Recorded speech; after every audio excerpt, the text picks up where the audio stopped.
Hey everybody, how you doing today? Welcome, welcome, welcome, welcome. We're doing this in the afternoon for once. We've been doing lots of late night streaming, but now we are doing an afternoon stream. So welcome everybody. So glad to have you with us today. Welcome, welcome, welcome, welcome. Be sure to hit the like button. Be sure to hit the subscribe button. Be sure to hit the notifications bell. We're going to have a great conversation here today. It's an afternoon. I'm here in my lovely Brooklyn apartment. I've got plenty of unnamed diet beverage. It's going to be a lot of fun. So, let's get going here. Spoken of the American century. I say that the century on which we are entering can be and must be the century of the common man. A radical redistribution of economic power. I mean, we know that racism is just a byproduct of capitalism. Everything would be all right if everything was put back in the hands of the people. We need a government that will make sure Americans are taken care of and organize the economy to serve the people, not the profits of a wealthy few.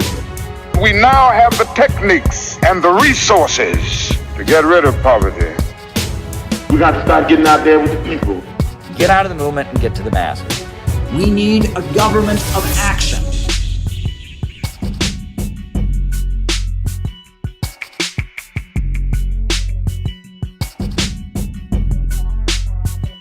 Hey everybody, welcome back. So, the way this works is I give my opening remarks, and then after my opening remarks, we do the roll call where I call people out as I see them, names and locations. And then the rest of the show is just me answering your super chat questions. So if you have a question, shoot me a super chat. I will write it down and answer it in the second half of the show. Can't guarantee that it's the answer you want, but I will give you some answer of some kind. I usually can do that.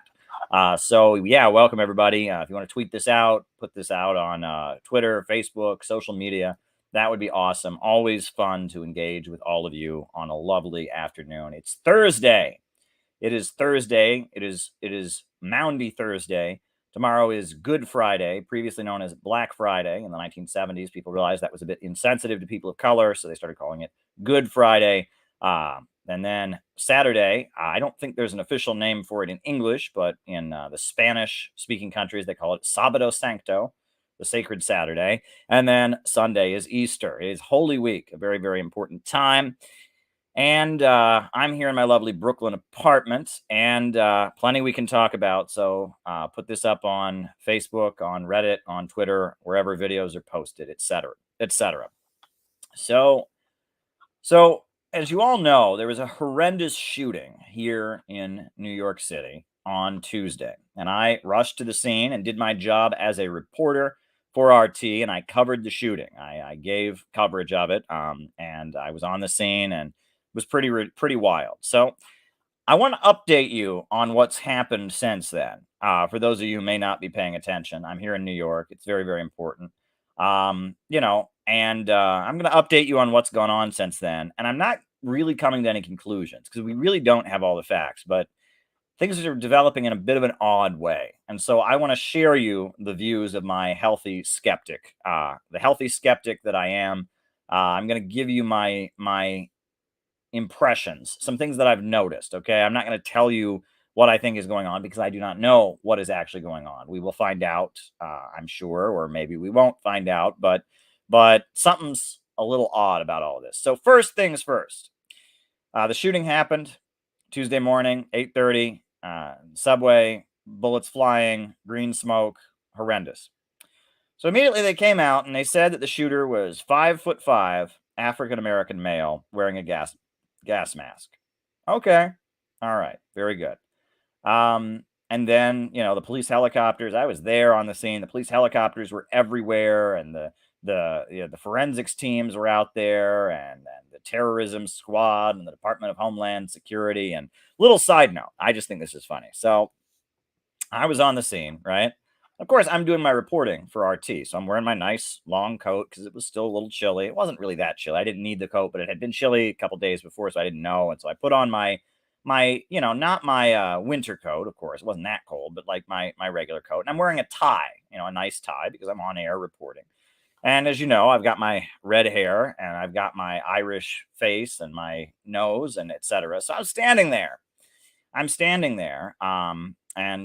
entire NYPD is like convening. I mean, that's an exaggeration. It wasn't the entire NYPD, but a lot of NYPD and federal officers and all kinds of people are convening on the scene. So I'm standing there. I'm getting about as close as I can get. I mean, you can't really get to the subway station where it happened, but you can get pretty close. All these police vehicles and the streets are shut down. So I'm standing there waiting to get on RT and do my lives, right?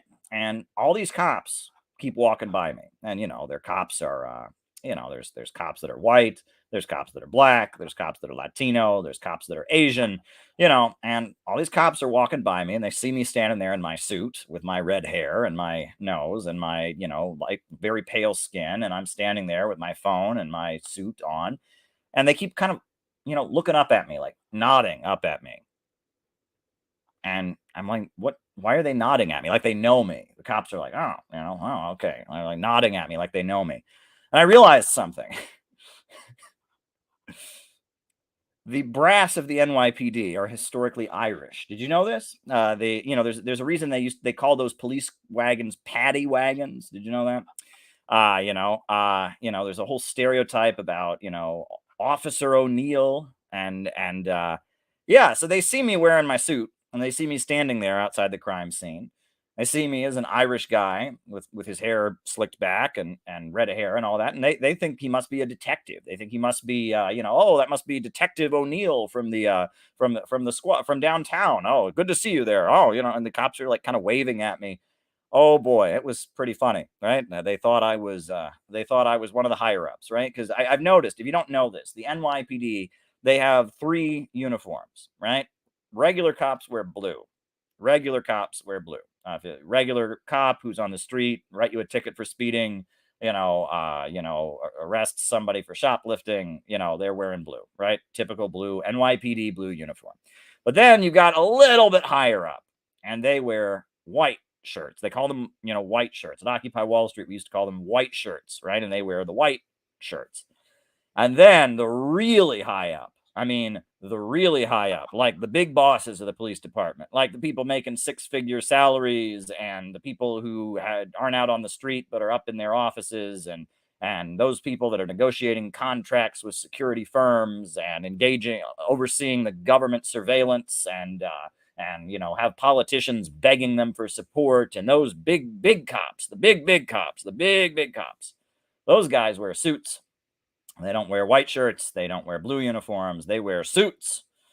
And they are disproportionately Irish. They have hair that looks a lot like mine, slicked back. It gets gray as they get older.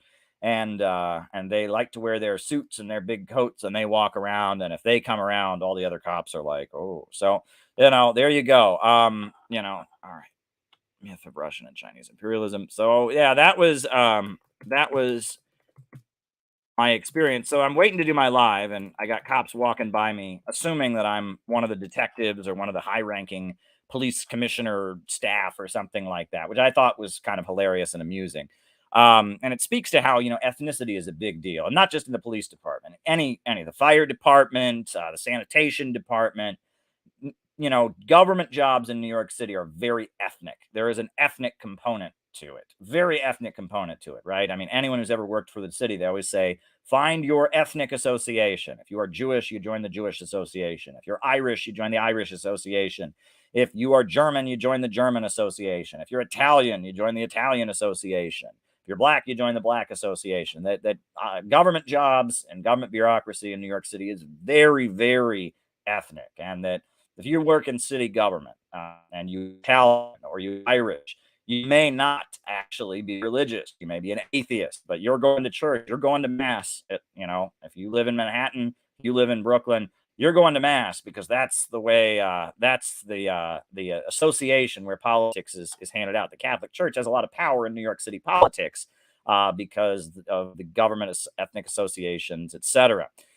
So yeah, that's wild. And that's an aspect of New York City you wouldn't know if you didn't live here. See, I didn't know that when I first moved here. I remember I was at Occupy Wall Street years ago, and I was protesting, and well, that's a whole nother story. I won't get into it. But long story short, I was standing there and covering it, and people thought I was a cop. But anyway, word went out that the shooter was still at large, that he was an African-American male, 5'5". And they had, kind of an image of him. But then out of the blue, we find out that the shooter is actually, they've got a name for him. His name is Frank James. Frank James is his name. And they say that the shooter suspect is Frank James. And they got a name. They got they're putting up his picture everywhere. Find this man. This man is the suspected shooter. So, all right. And then yesterday, I watched the press conference. And the NYPD is out there, and they got, Detective so-and-so out there, and they got Officer so-and-so out there, and they are just, we got him. Ladies and gentlemen, we got him. We nabbed the perp. We got him. This is amazing police work. This is Sherlock Holmes, crime of the century. We solved it. We got it. We got him. We got him. We got him. Oh, wow. They're having this press conference. We're going to bring him to justice. I don't know what that is. But I'll write it down. We're going to bring him to justice, and we got him. We got him, and we know how he did it, because he rented a car in order to do it, and Frank James rented this car, and he then rented this car in order to do it, and then he left the car keys at the crime scene. So we just checked the car keys to see who had rented them. It was Frank James. Slam dunk. We got him. Right. And they got this whole thing. They got him, and they had his picture everywhere. And this is so amazing. It's so amazing. Right. Well, a lot of people are going, wait a second. Wait a second. Now, Frank James, the guy that they grabbed, is not 5'5". He's actually 6 feet tall. Now, obviously no one's no one in the middle of the crime scene was like, stop, shooter. I got to measure your height to make sure you're actually the right size. Okay. So there's a pretty big difference between 5'5" and 6. I mean, that's that's a 7-inch difference. You can tell the difference between 5'5" and 6 feet tall. So there's that. The other thing is they start reading his biography, Frank James. Now, Frank James, okay.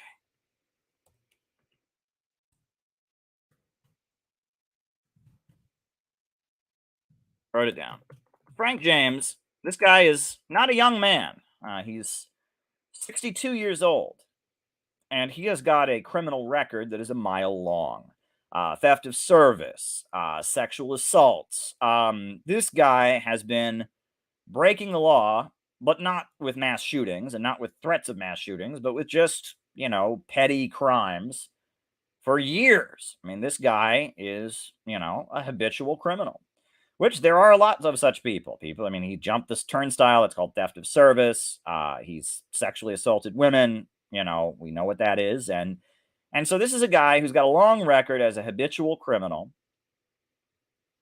And he's 62 years old. Now, we know the profile of a mass shooter. Mass shooters tend to be young men. And they actually tend to be young white men. But this guy... And they tend to not, they tend to obviously maybe have a record of threats, of violence, etc., but they don't really have records of jumping turnstiles and sexual assaults. That's not generally, they're not lifelong habitual criminals who just kind of have an awakening and shoot up and kill a bunch of people on the subway or whatever. That's not generally how it happens, right? They tend to be young men. They tend to be white young men. And they tend to, there's something off about them. They scared a lot of people, but they're not, going around committing habitual crimes. They don't have arrest records for things. He doesn't quite match the profile of a mass shooter. Now, his age, there are some exceptions, right? There's the famous incident. You remember at the Nevada concert a few years ago when the people in Las Vegas were lined up to see the country song, and there was that guy shooting at him from his hotel room. That guy was pretty old. I think that guy was almost 70. So it's not, it's not always young men who do it, but in this, it's very rare that you have an old man who does something like that. And this is a guy who's over 62 years old. That doesn't make any sense. And then the icing on the cake is, remember how I told you just now that they were out there and it was this NYPD PR press conference. Ladies and gentlemen, we got him. Police work of the century. Oh, don't call me Sherlock Holmes. I prefer Matlock. Oh, I'm just a crime-fighting genius, that is. And here's Detective so-and-so, and here's Police Commissioner so-and-so, and oh, we're so proud of the great work that we did, and it was so amazing. We did it, and oh my goodness, we are a great group of people. Now we find out, according to Yahoo News, do you know how they caught Frank James? Do you know how they caught him? I am not making this up. This is according to mainstream media, okay? And you can go, oh, that's not true, Caleb. You're spreading conspiracy theories. I don't have a theory. I don't know what actually happened, but I'm just telling you. Okay.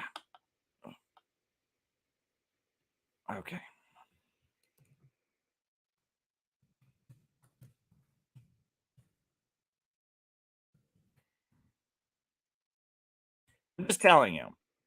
This is what now is officially true. According to the official story, the way they caught Frank James, the way they caught him is that he was at McDonald's and he called them. He called Crime Stoppers and he said, I'm seeing my face all over the TV. I think you're looking for me. Here I am. I'll be at this McDonald's. That's how they caught him. Now, I don't pretend to be an expert on criminology. I don't pretend to be, one of the greatest minds, of crime, history, etc. But generally, if the guy you're looking for in your manhunt calls you and says, "Hey, this is where I am. I'll be right here." Generally, that's not considered a great feat of police work if you then catch him. Okay, now I hope that this is the guy who did it. I'll just be real with you. I hope that this is the guy who did it. And for all I know, he could be, right? The height thing could be off, right? It's possible. In a moment of panic, people aren't getting out there measuring tape and measuring his height. His life story. I mean, again, what is the profile? All kinds of people do crazy shit nowadays. So is it possible that some lifelong habitual criminal who's 62 years old decided to shoot up a subway? Sure, that's possible.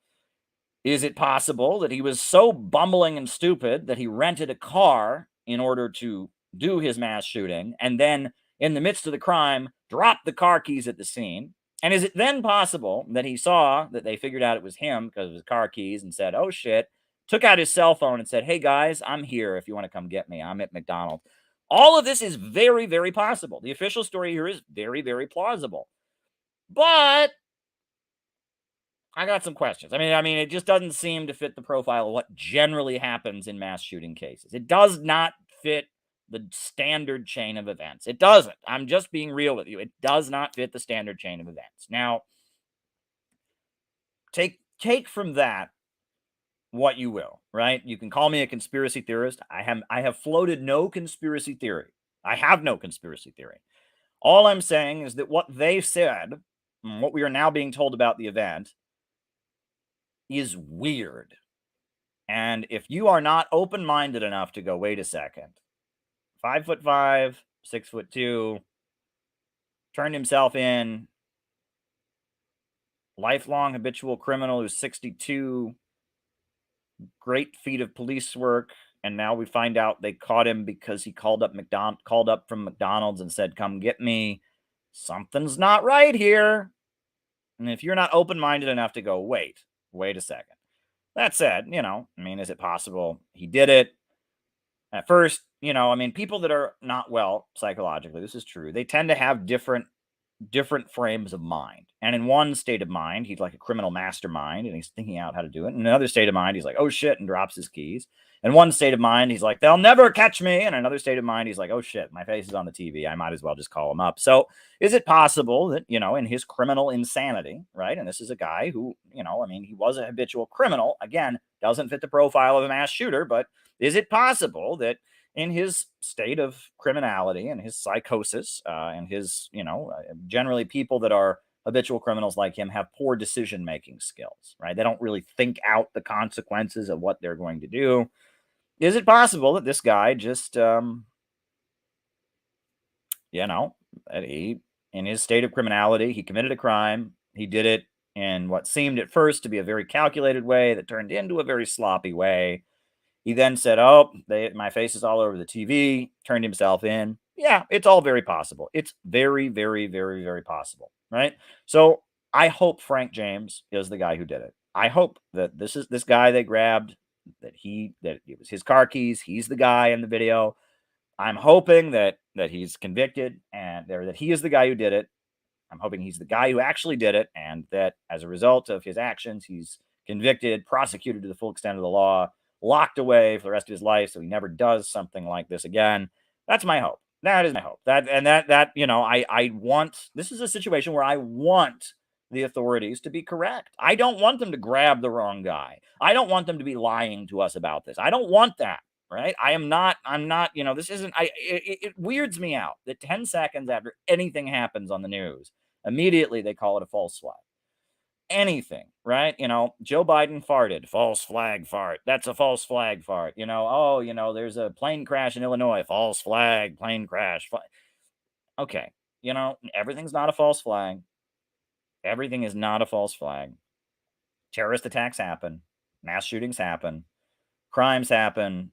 Wars happen. I mean, everything's not a big conspiracy. So, again, I'm saying at this point that while the official story seems shady, there's a very good chance it's true. I'm willing to accept the official story, kind of, but I have questions, and you should have questions too. And I am sick and tired of people telling us we're not allowed to have questions. I am sick and tired of people telling us that we're not allowed to have questions. People saying, "Oh, the government said it. You can't question that. That's a conspiracy theory." What? You don't want to go to war with Russia? What? You think there's biolabs when the government actually said there's biolabs in Russia? You should be locked up in an insane asylum and put in jail for the rest of your life because no one's allowed to question the government. And we just got to have World War III with Russia. I'm sick of this atmosphere that says, "Oh, you got to get another vaccination. Oh, vaccine 3, that wasn't enough. Got to get vaccine number 4. What? Do you have an issue with that? Are you an anti-vaxxer? Are we going to have to ban you for the rest of your life from social media? What? You got a problem with that? We're going to get vaccine number 5, vaccine number 17. You don't have an issue with that? You have an issue with that? Well, you're going to jail. All right, silence him, kick him out of school, lock him up, take down his social media. I'm sick of this atmosphere where we're not allowed to question anything because of the liberals, because of these liberals. And I'm also annoyed with so many people that call themselves socialists and communists going along with this crap, just because a lot of the people who question now are self-described right-wingers. Because of that, now all these people who, think Stalin is a good guy and think Mao and Fidel Castro is a good guy suddenly think the government and the mainstream media is telling the truth about everything. Well, folks, if you think Stalin and Mao and Fidel Castro and Che Guevara are good guys, you have to think that mainstream media is lying about a few things. Because the official story about Stalin and Mao and Fidel Castro and Lenin and Ho Chi Minh and Che Guevara is that they are evil mass murdering monsters because they questioned and stood against the great American way of life.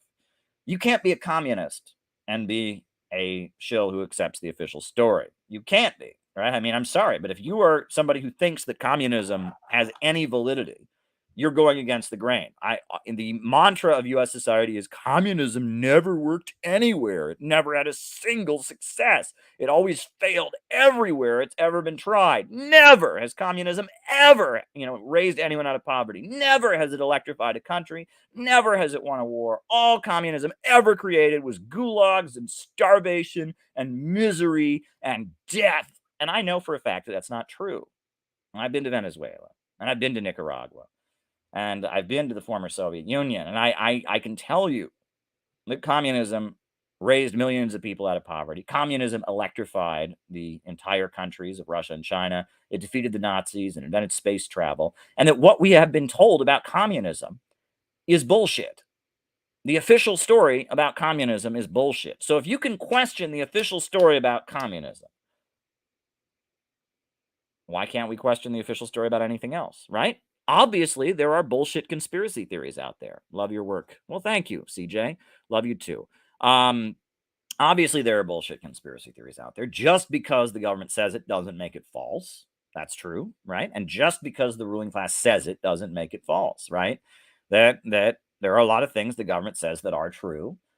There are also a lot of things the government, the mainstream media say that are false. And the job of a serious person is to sift through all of this and determine what is true and what is not. And no, you can't do that. If you do that, you're a Nazi and you deserve to be put in jail for the rest of your life because, questioning anything the government does makes you anti-Semitic and a Nazi. I mean, I'm sick of this. I'm really tired of the synthetic left, folks. I am really, really, really tired of the synthetic left. I am going to question what the government says. I am not going to go along with their wars. They lied to get us into Iraq. They lied to get us into Libya. They lied to get us into Syria. They lied to get us into Yugoslavia. They lie, they lie, they lie, they lie, they lie, they lie, they lie, they lie, they lie, they lie. They lie, they lie, they lie, they lie, they lie, they lie. They lie all the time. And just disagreeing with something they said does not make you the equivalent of a Holocaust denier. And just questioning the equivalent of what they said doesn't make you automatically on the right or a Trump supporter or a white supremacist or a Nazi. There are more people of color who question these things than white people. Did you know this? There are actually more people of color by percentage who are not vaccinated than white people.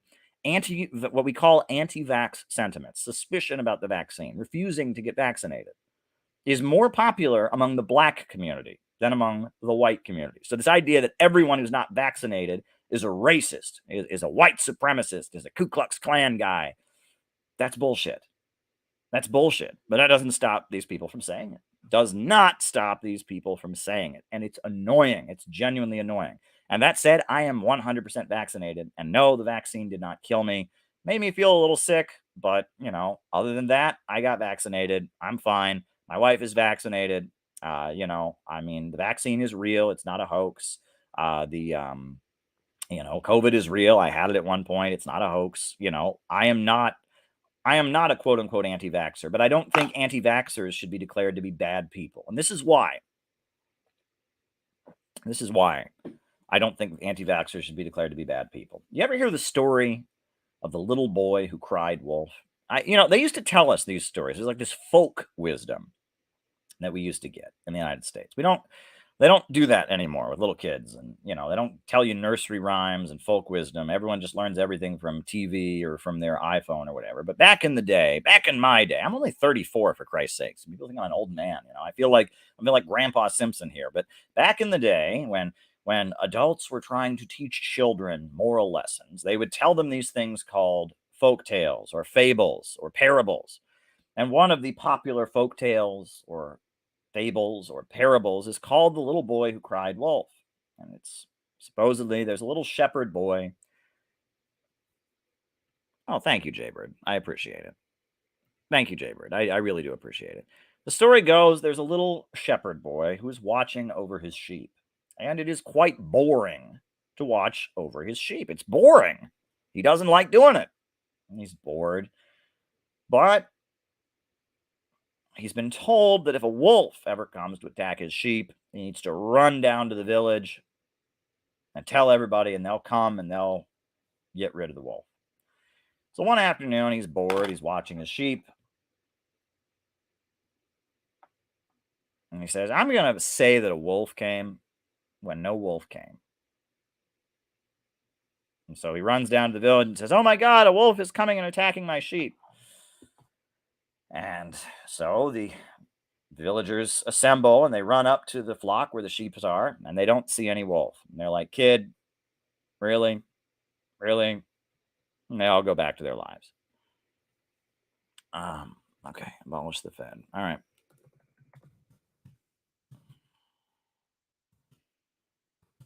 And then a couple days later, the little boy is bored again. So he does the same thing. He goes down to the village and says, wolf, there's a wolf coming. There's a wolf coming. The villagers all get together, and there's no wolf. He tries it again, and this time he goes down. I know I was wrong the other 2 times, but this time there's a real wolf. There's a real wolf. Villagers come, and there's no wolf. And then, one day, an actual wolf shows up. And so the boy runs down to the village and says, there's a wolf. There's a wolf.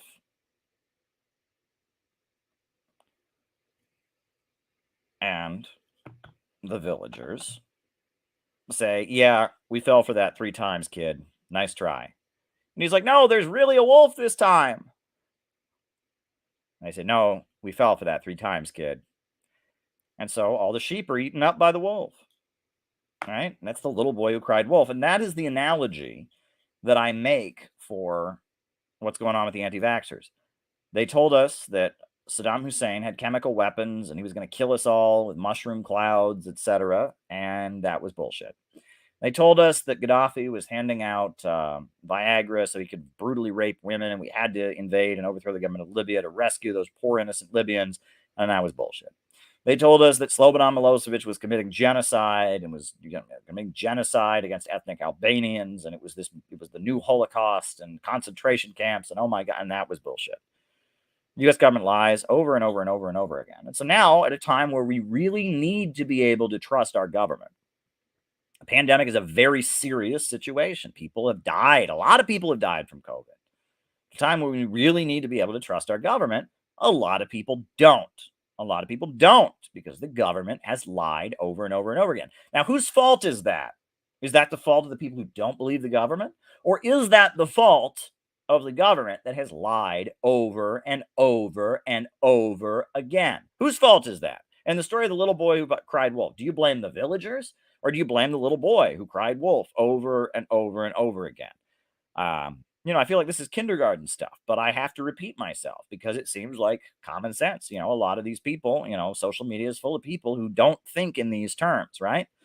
I know that COVID is real. I know the vaccine is real, but I also know that a lot of people are like, yeah, you lied to us over and over again, and we don't trust you. And I blame our lying political establishment that has betrayed the American people over and over again. That's who I blame for that. I don't blame the working people. Right? If they don't trust the government, that doesn't make them ignorant. I'm sorry.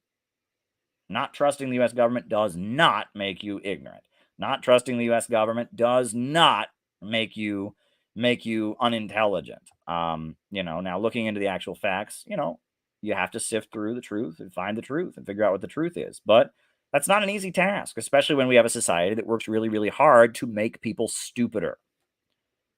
Right? We have a society that works really, really hard to make people stupid, to make people incapable of understanding basic concepts. And so when you have a society that works really, really hard to make people stupid, it's very, very hard to then expect that people are going to sit there and sift through your lies and your truths and determine on their own and come to conclusions that are for the benefit of society. Right? We have a society that works very, very, very hard to cultivate people to be intellectually not so bright.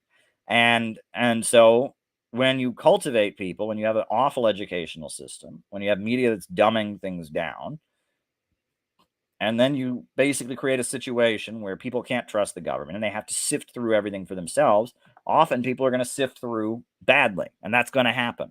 And again, whose fault is that? Whose fault is that? And I will say this, I've said this before, but the role of the artist,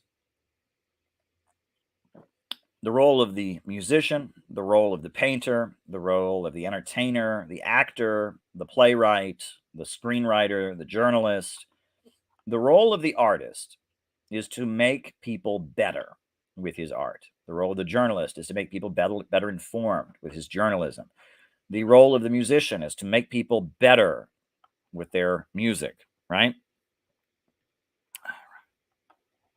Yeah. Oh, sorry about that. Hold on. Writing it down.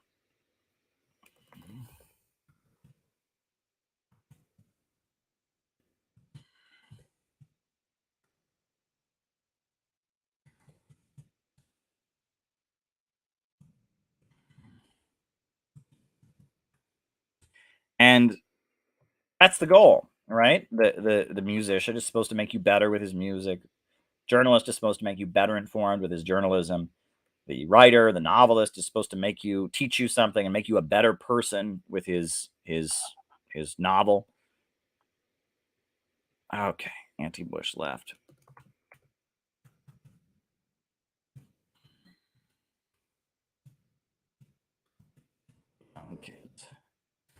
Very good.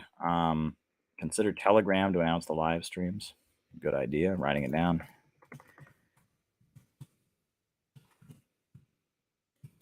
All right. And unfortunately, mass marketing has reversed that. Now, with mass marketing, it's all about dumbing things down to the lowest common denominator to guarantee profits, right? Because if you're going to take a risk as a writer or a filmmaker or a musician, there's a very good chance it'll flop, right? You're taking a risk. If you're going to do something when you're making a movie that's never been done before, you're going to take a risk. But if you do something that's guaranteed to go over to some degree, I mean, it's not going to be a huge hit, but it'll bring in money. The investors, the capitalists who fund the art, are guaranteed to get a return on their investment. And that's why Hollywood makes the same movie over and over and over again. They make the same movie over and over and over again because they don't have to make any risk. If they make a Spider-Man movie, they know the same amount of people that went and saw the Spider-Man movie before are going to see it again. All right. Define imperialism. And they know that. They know that. They know that. The same kind of people that went and saw the last Spider-Man are gonna make Spider-Man, are gonna go see the next Spider-Man. They know that. And because they know that, because they know that, they make another Spider-Man. And we dumb art down to the lowest common denominator, and it doesn't make the audience any smarter. It doesn't make the audience any better, but it guarantees profits for the owners. And I have talked about how it seems like nowadays grossness has become a filler, a cheap replacement for themes in art. For example, right? If you make a horror movie, it used to be people came up with a very, very scary story, full of suspense, full of interesting plot twists that would scare you. Nowadays, that's too much work and it's too much risk, so they just come up with a bunch of blood and gore to gross you out. Used to be with an action movie, you had to come up with a very exciting plot with very exciting, exotic locations and suspense-filled chase scenes, etc. But now they can just gross you out with a lot of violence, and it works. Used to be that comedy, they used to come up with very, very clever jokes to make you laugh about humorous situations, etc. Now they just shock you. They just gross you out. Gross has become this filler that takes the place of doing the real work of being an artist. They don't have to actually do the work of coming up with complicated stories, coming up with exciting, suspenseful plots, making you laugh with clever humor. All they have to do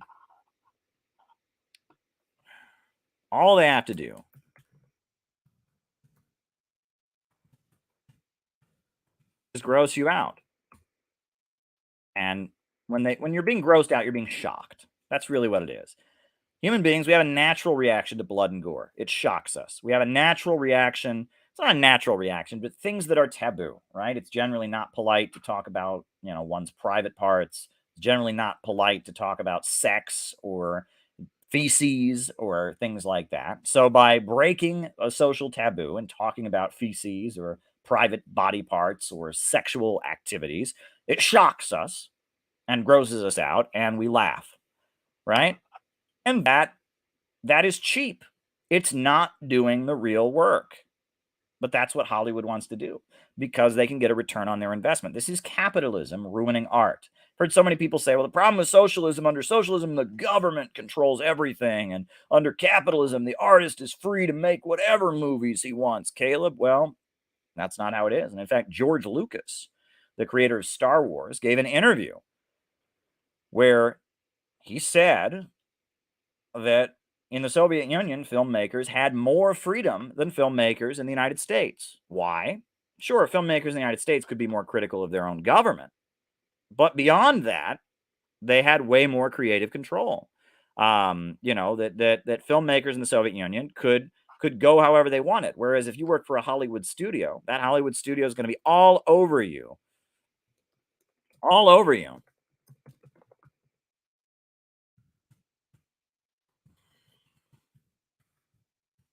All over you to do it in a way that they think is the most profitable. They are going to go over your script. They're going to go everything. And the marketing mechanism dictates way more artistic control than party bureaucrats ever did. The party bureaucrats' control is political. The marketers' control is all encompassing. They want control over absolutely everything because they want to make the maximum amount of profit. Whereas the Soviet Union, they give you the movie to make, they give you the money. The party people look at your script and make sure it doesn't go against the Communist Party line. Fine, it doesn't. You can do whatever you want. There was a lot of great Soviet films. Soviet films, I mean, Sergei Eisenstein is the father of the montage.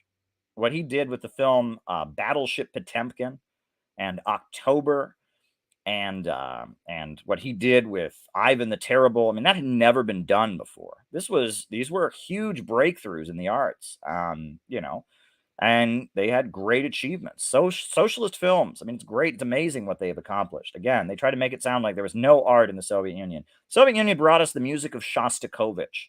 The Soviet Union, you know, it brought us amazing breakthroughs, ballet moves that had never been done before, huge achievements in art and science, etc.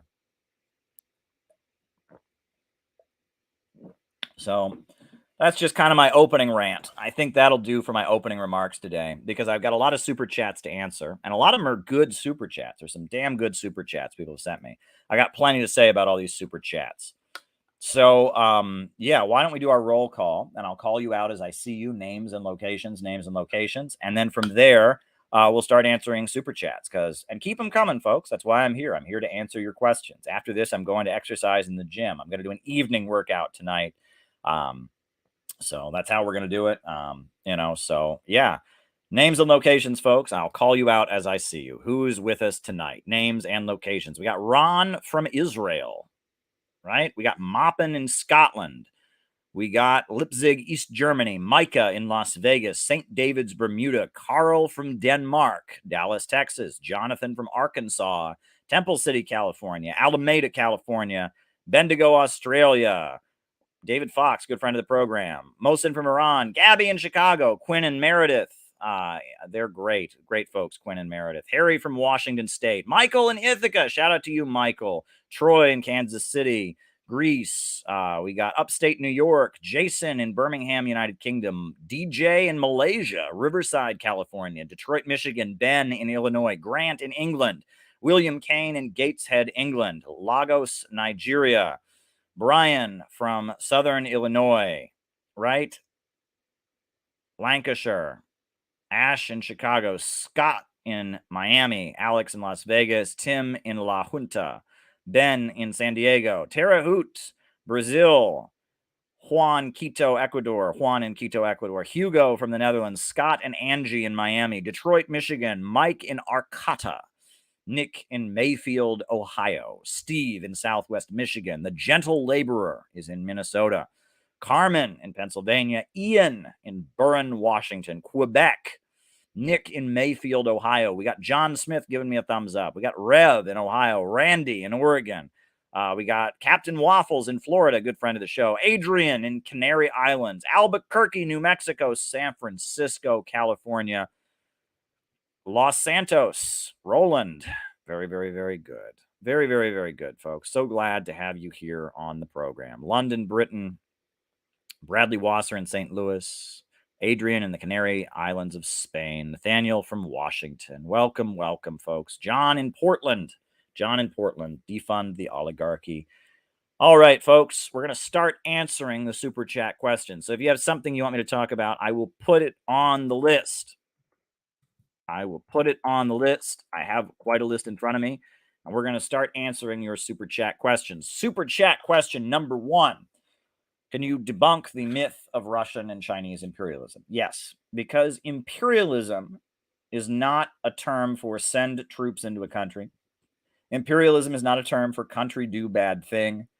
Imperialism is not a synonym for military intervention. It's not a synonym for influence or economic influence. Imperialism refers to a global economic system of monopoly capitalism. It is when the world is dominated by cartels, trusts, and syndicates who exploit countries around the world with the export of capital. Instead of exporting commodities, they send whole corporations to dominate the economies of the developing world, and they hold back development in order to keep the world poor. The export of capital, the holding back of development. This is what Lenin referred to in his book, Imperialism, the Highest Stage of Capitalism. Or, if you want a more concise version of that book, there is a 10-page essay Lenin wrote called Imperialism and the Split in Socialism, where he gives 5 distinct features of imperialism. Imperialism does not mean sending troops somewhere. Imperialism does not mean having influence over some country. Imperialism is an economic system. And what Russia and China are doing around the world is the opposite of imperialism. They are enabling countries around the world to have their own businesses and to have their domestic economies flourish. Imperialism would mean going to a developing country and putting their local businesses out of business. Muslim comrades observing Ramadan, do you have any recommendations on the Islamic class struggle? All right. Books on the Islamic class struggle. All right. And,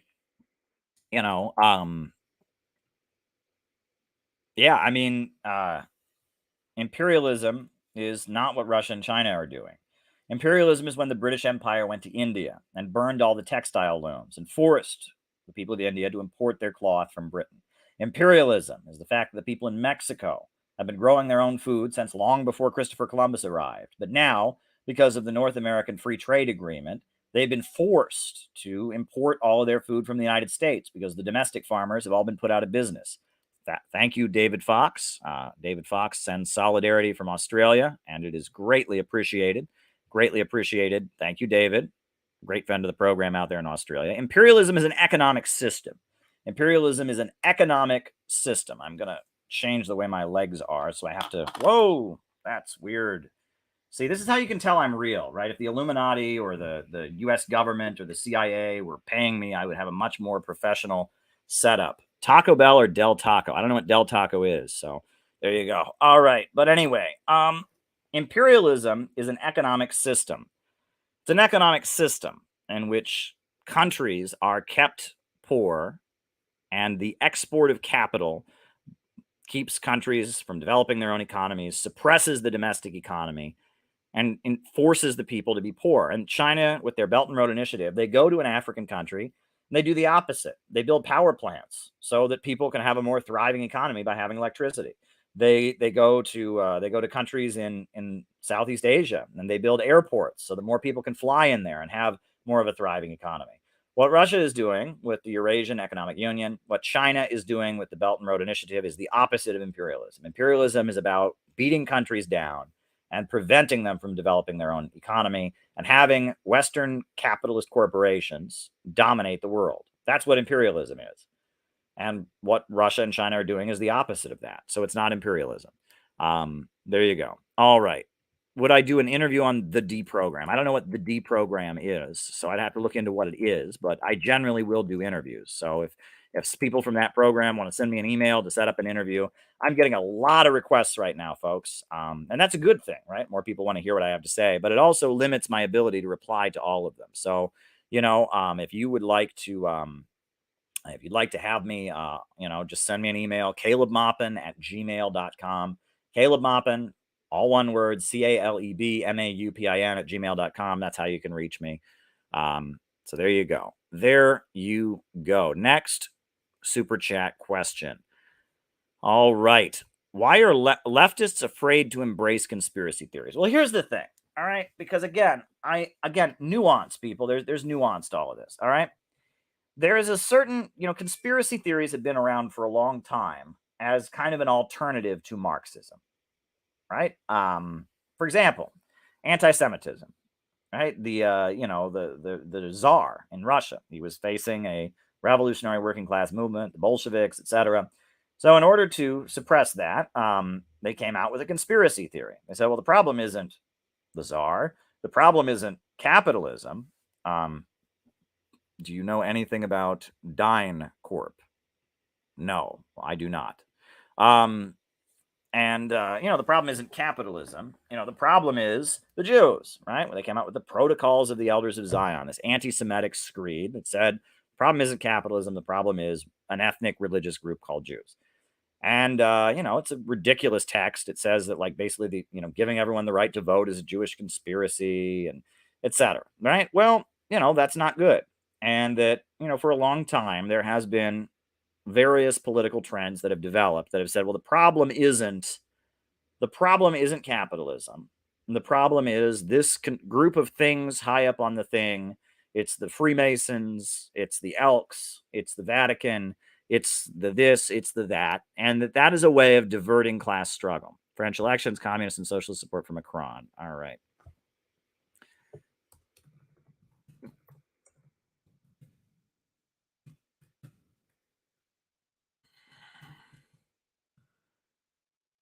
All right. And that's the problem. It's not capitalism. And there's a whole history of this. And in a lot of cases in the United States, you had like the far right wing embracing what you can call conspiracy theories as a way to fight big capital. These were like lower level capitalists. The John Birch Society said that the Rockefellers were communists. Well, the Rockefellers aren't communists. That's ridiculous. They're some of the wealthiest capitalists in the world, but they're bad. So they must be communists, right? And everyone knows capitalism is good. We can't break with our right-wing ideology. So the Rockefellers, these rich capitalists, are doing bad things. That means they must be communists, right? And so it makes sense that you would want to, combat the conspiratorial worldview, right? The conspiratorial worldview is not a Marxist worldview. It doesn't see things in terms of class struggle or economics or systems. It sees things purely in terms of there's this bad group of conspirators who are ruining everything. American imperialism would be fine. Capitalism would be fine if it weren't for this shady group of evil conspirators. So the conspiracy mindset, right, the ideology that a lot of conspirators have is a problematic one. So that makes sense. How does the City of London relate to imperialism in 2022? Then we have London relate to imperialism.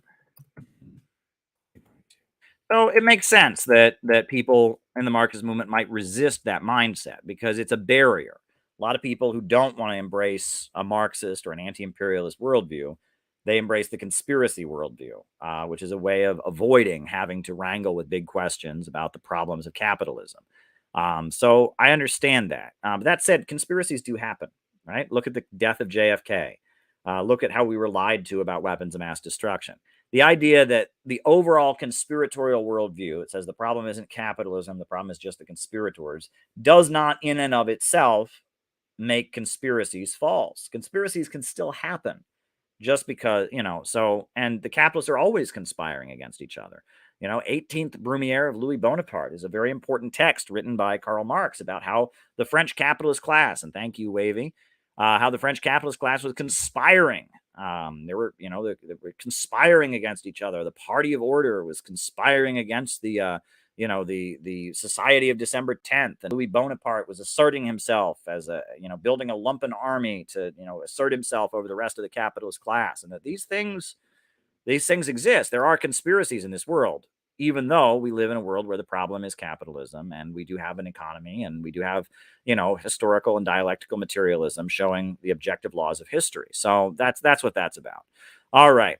John Mearsheimer says that China will resort to military power. Well, John Mearsheimer is not a Marxist, and his analysis is not very material, but it's more geopolitical. He studies relations between great powers. He talks about Thucydides' trap, where every defensive move that you take, your opponent considers to be an offensive move. Every offensive move that your opponent takes, that you take, your opponent you consider it to be a defensive move. These are, he talks about relations between great powers, and it's true that the United States is a military power that is constantly asserting itself militarily. The United States invaded Iraq. The United States has overthrown the government of Libya. The United States had, toppled the Ukrainian government in 2014 and installed a fanatical group of people that are, burning World War II memorials and building statues to Nazi collaborators like Stepan Bandera, etc. That's all true. So the idea that China and may have to assert itself against a great military power like the United States, as the USA pours military forces into the Pacific, as the USA builds up its military presence, the idea that they might have to engage in direct military action is not a shocking idea. I'm thinking of hypotheticals here. Imagine that, the USA were to somehow, you got Duterte in the Philippines. Duterte, not a socialist, not a communist, but he's more sympathetic to China than he is to the United States. So imagine that the United States, somehow were to, try to overthrow Duterte or foment some kind of uprising to overthrow Duterte. And Duterte said to China, "Can you send your military here to keep me in power?" China might do it, right? And that would be China asserting itself militarily. I can think of many other examples where, because the USA is pouring its military into Asia, into the Pacific, and China has a very big military. China has one overseas military base at this point. One, right? It's in Djibouti. That's it. But they have a very big military. The last military intervention China engaged in was the 1978 Kampuchea War, in which they were fighting against Vietnam. That's it. But you're right. There may come a time where China militarily asserts itself. I mean, that is the logical result of this escalation, right? If you threaten China, if you put pressure on China, they're going to do that. Look, the latest example of this is just classic. I don't know if folks saw this, and then I'll move on to the next one. I don't know if folks saw this, but China, they're pretty sympathetic to Russia. Russia's their ally. They buy a lot of oil and gas from Russia. They have a lot of joint business ventures. But, on this whole Ukraine thing, they've been like de-escalate, de-escalate, de-escalate. They have tried not to double down and take sides. So the United States has just thrown up in its air, China, take sides now. China, why are you working with Russia? China. And so finally, they basically forced China to take a side. Yes, China's on Russia's side now. China says Russia's right and NATO is wrong. And they've taken a side. If the United States had been at all intelligent, they would have seen that China was trying to play both sides, trying to be a little more neutral.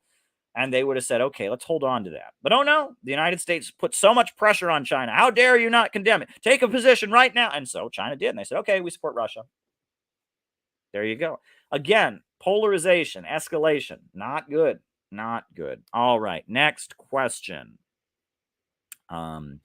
Abolish the Fed sloganeering from the right. Yeah, that's kind of what we were talking about before with the conspiracy logic. There's a book that was published in the 50s, I believe, by a John Birch Society guy.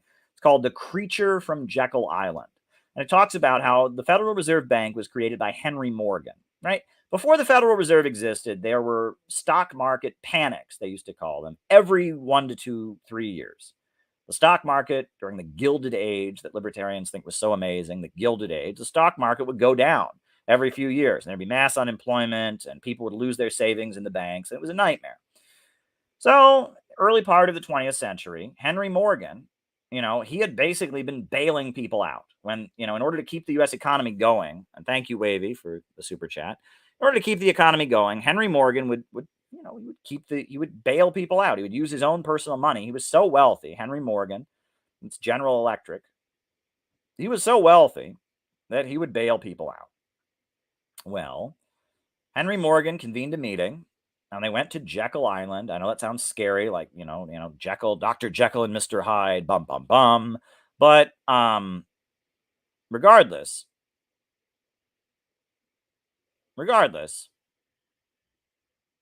they went together and they developed the idea of a private bank that would be commissioned by the U.S. government to lend money and stabilize the U.S. economy. And that's what the Federal Reserve is. Now, obviously, I'm not for the Federal Reserve. I'm not for a private bank run by private bankers and capitalists being the mechanism for stabilizing our economy. I would be more in favor of a national bank, right? A bank controlled by the people that would lend money based on what was interest rate. Furthermore, I would be for a state monopoly on credit. I would be for putting the lending of money into the hands of the federal government, the state governments, and the local governments, right? If somebody wants to start a business, they need to make a case that their business will benefit the community. And then the community can put up the credit. If somebody wants to buy a house, if your community, in your little town or whatever, they determine that having that house will be good for the town, it'll make the property values go up, then the town can give you the credit. And then when people pay back their loan, the interest goes into the public budget, and we have more money for schools and hospitals, etc. The lending of money should be under the control of the community. The community should control credit, not private bankers. Now, the Federal Reserve is a private corporation of private bankers, but the government facilitates it. And it was created to help stabilize the capitalist system. That's what the Federal Reserve is. Now, the right-wingers, they say it's from the Communist Manifesto. No, it's not. At the end of the Communist Manifesto, this is important. So at the end of the Communist Manifesto, I'm just going to pull it up here. At the end of the Communist Manifesto, Karl Marx lists 10 planks.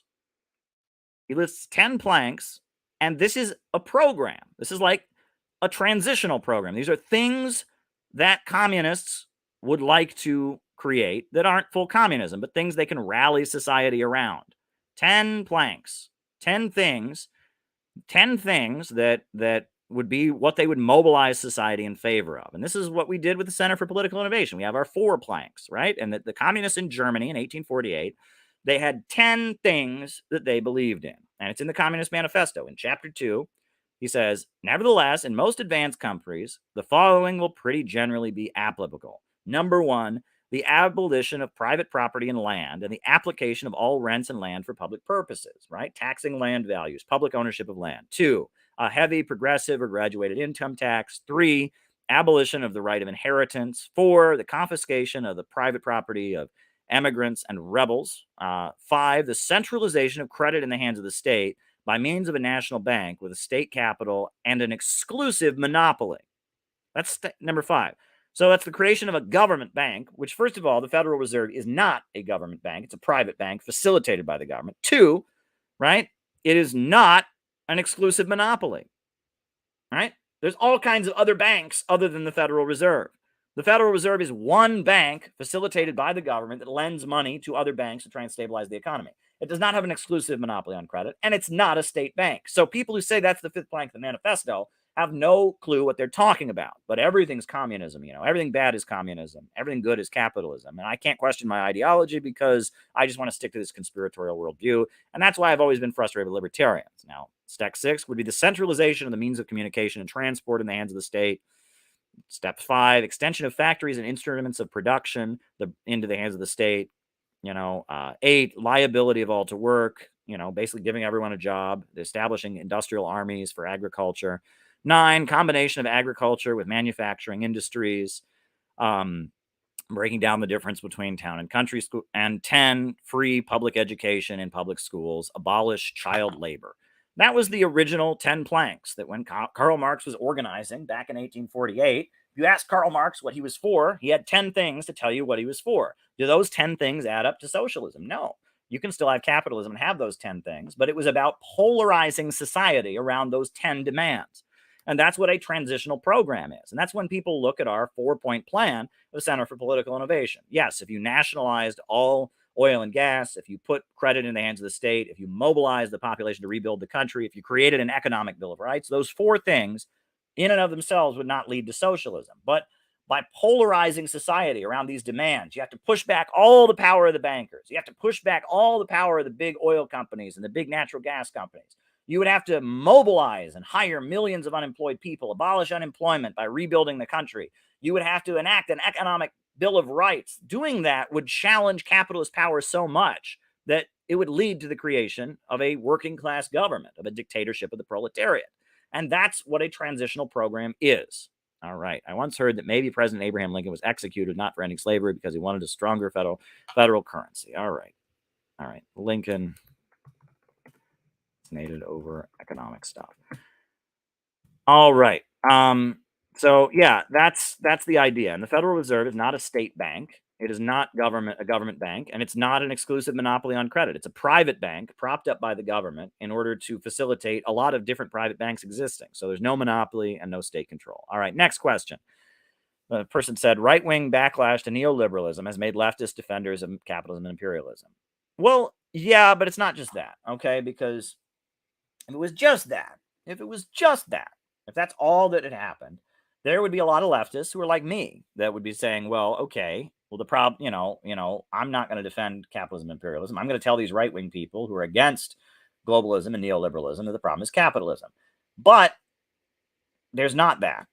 All right, there's actually a very small, there's Jimmy Dore, there's me, there's Jackson Hinkle, there's Haas. There's kind of a small community of people that are doing what leftists are supposed to do in this kind of atmosphere. And that is because of CIA meddling. That's because this woke crap, this Congress for Cultural Freedom, fake leftism, this anti-populism has been promoted by the CIA. And that is a fact. There are books and books and books that have been published about the role of the CIA funneling money to artists, funneling money to intellectuals, funneling money to Trotskyites and anarchists to promote all of this fake anti-growth leftism. And there's a great film, Marxism and Energy. Go watch Marxism and Energy, a great film that was created by my good friend Fox Green from the Space Commune podcast. Tremendous. About this and how leftist politics has been reinvented by the ultra-rich, by the Malthusians who want to stay at the top of the pyramid. The ultra-rich had enough money, just like, Henry Morgan had enough money to build the Federal Reserve and bail out all the corporations, the Ford Foundation and the Rockefellers. And they had enough money that they can hand out money to leftists and get them to change their message. And so what passes for leftism now is a kind of new woke fascism. Okay? Just like the Nazis claimed that they were against capitalism, the wokes claimed to be against capitalism. But just like the Nazis were actually working for the biggest capitalists like Krupp and Tyson and the British Empire, the wokes are actually working for Henry Ford and George Soros and the Morgans and the Rockefellers, etc. And just like the Nazis wanted anyone who disagreed with them to be put in jail and silenced, the wokes also want to do that. Wokeism is largely the new fascism, folks. It says you are not allowed to actually be a socialist. You're not allowed to be sympathetic to countries like Russia or China. You're not allowed to disagree with them on anything, or else you are somehow a Nazi. And yeah, this is the new fascism. And it's coming from the highest levels of capital. And it's an attempt, like all fascism, to create a more stable capitalism. That's what it is. They want to use the state to stabilize capitalism, and then they want to start killing off the useless eaters. And they already are advocating that. They want degrowth. There's just too many people in the world. People are consuming too much. They want to reduce consumption, drop living standards. They want people to kill themselves. They want people to die from drug overdoses. It's demented what they're doing. And we got to stand against woke fascism. And I'm doing that. And I believe in Marxism, which is a fundamentally progressive ideology that says human beings can march forward. We can build, we can construct, we can build a whole new world. Next question. The anti-Bush left versus the anti-Trump left. Explain it for the kids. Well, Pella can always be a little bit bitter, but that's okay, Pella. I understand. I first came to political awareness during the presidency of George W. Bush. And during the presidency of George W. Bush, it was similar to now, except it was different. George W. Bush was a Republican, and he was a servant of the big corporations and banks, and he didn't like that there was a country called Iraq that had a Ba'athist Arab socialist government and had nationalized its oil and was using that to rebuild the country. And he didn't like that. Bush was a big supporter of Israel. Bush was a big opponent of Russia and China and socialism around the world. And Bush did a little bit different than what's happening now. Bush built an army of people who were his foot soldiers, and they weren't wokes. They were evangelical Christians, right? Christianity is a beautiful religion. Beautiful, beautiful religion. It's been around for thousands of years. 2,000 years, actually. And it's a beautiful religion, and there's many different brands of Christianity. There's Catholicism, there's Protestantism, Orthodox, there's all kinds of religious sects. But in the 70s, the government, basically, the ruling class, they created this kind of fake Christianity, synthetic Christianity, non-denominational Christianity, where it's not about actually understanding the teachings of the religion. Instead, it's just about God loves you, man. God loves you. And they get people in a room with a bunch of lights shining, and they play loud rock and roll music, and they get them in a trance. And they're in a trance, and they're going, yes, God loves me. And they start crying, and they wave their arms, and they get into like a hypnotic state. And then they use them as foot soldiers to carry out the agenda of the ruling class. And that was supporting Israel was a big part of it. That was hating communism and believing communists were the diabolical enemies. And so George W. Bush was building this army of people to support his wars and support Israel and support U.S. foreign policy. And it was an army of evangelical Christians. And evangelical Christians, they hate Muslims. And evangelical Christians are not okay with gay marriage and abortion. And they're big supporters of Israel. And that's what was going on. And, you know, George W. Bush was a servant of imperialism, and he built this army of people that were carrying out his will. And that was Bush. And if you were against the war in Iraq, it was, why do you hate our troops? And if you were, you know, questioning weapons of mass destruction, he said, Iraq has weapons of mass destruction. They're going to kill us all. Many people said, are you sure about that? And it's like, oh, are you with the terrorists? Bush actually said, you're either with us or against us. You're either with us or you're with the terrorists, was the terminology he used. And that's how they were doing it. Maupin Time would like to know your thoughts on Haas and Hinkle getting banned. Okay, I'll talk about that.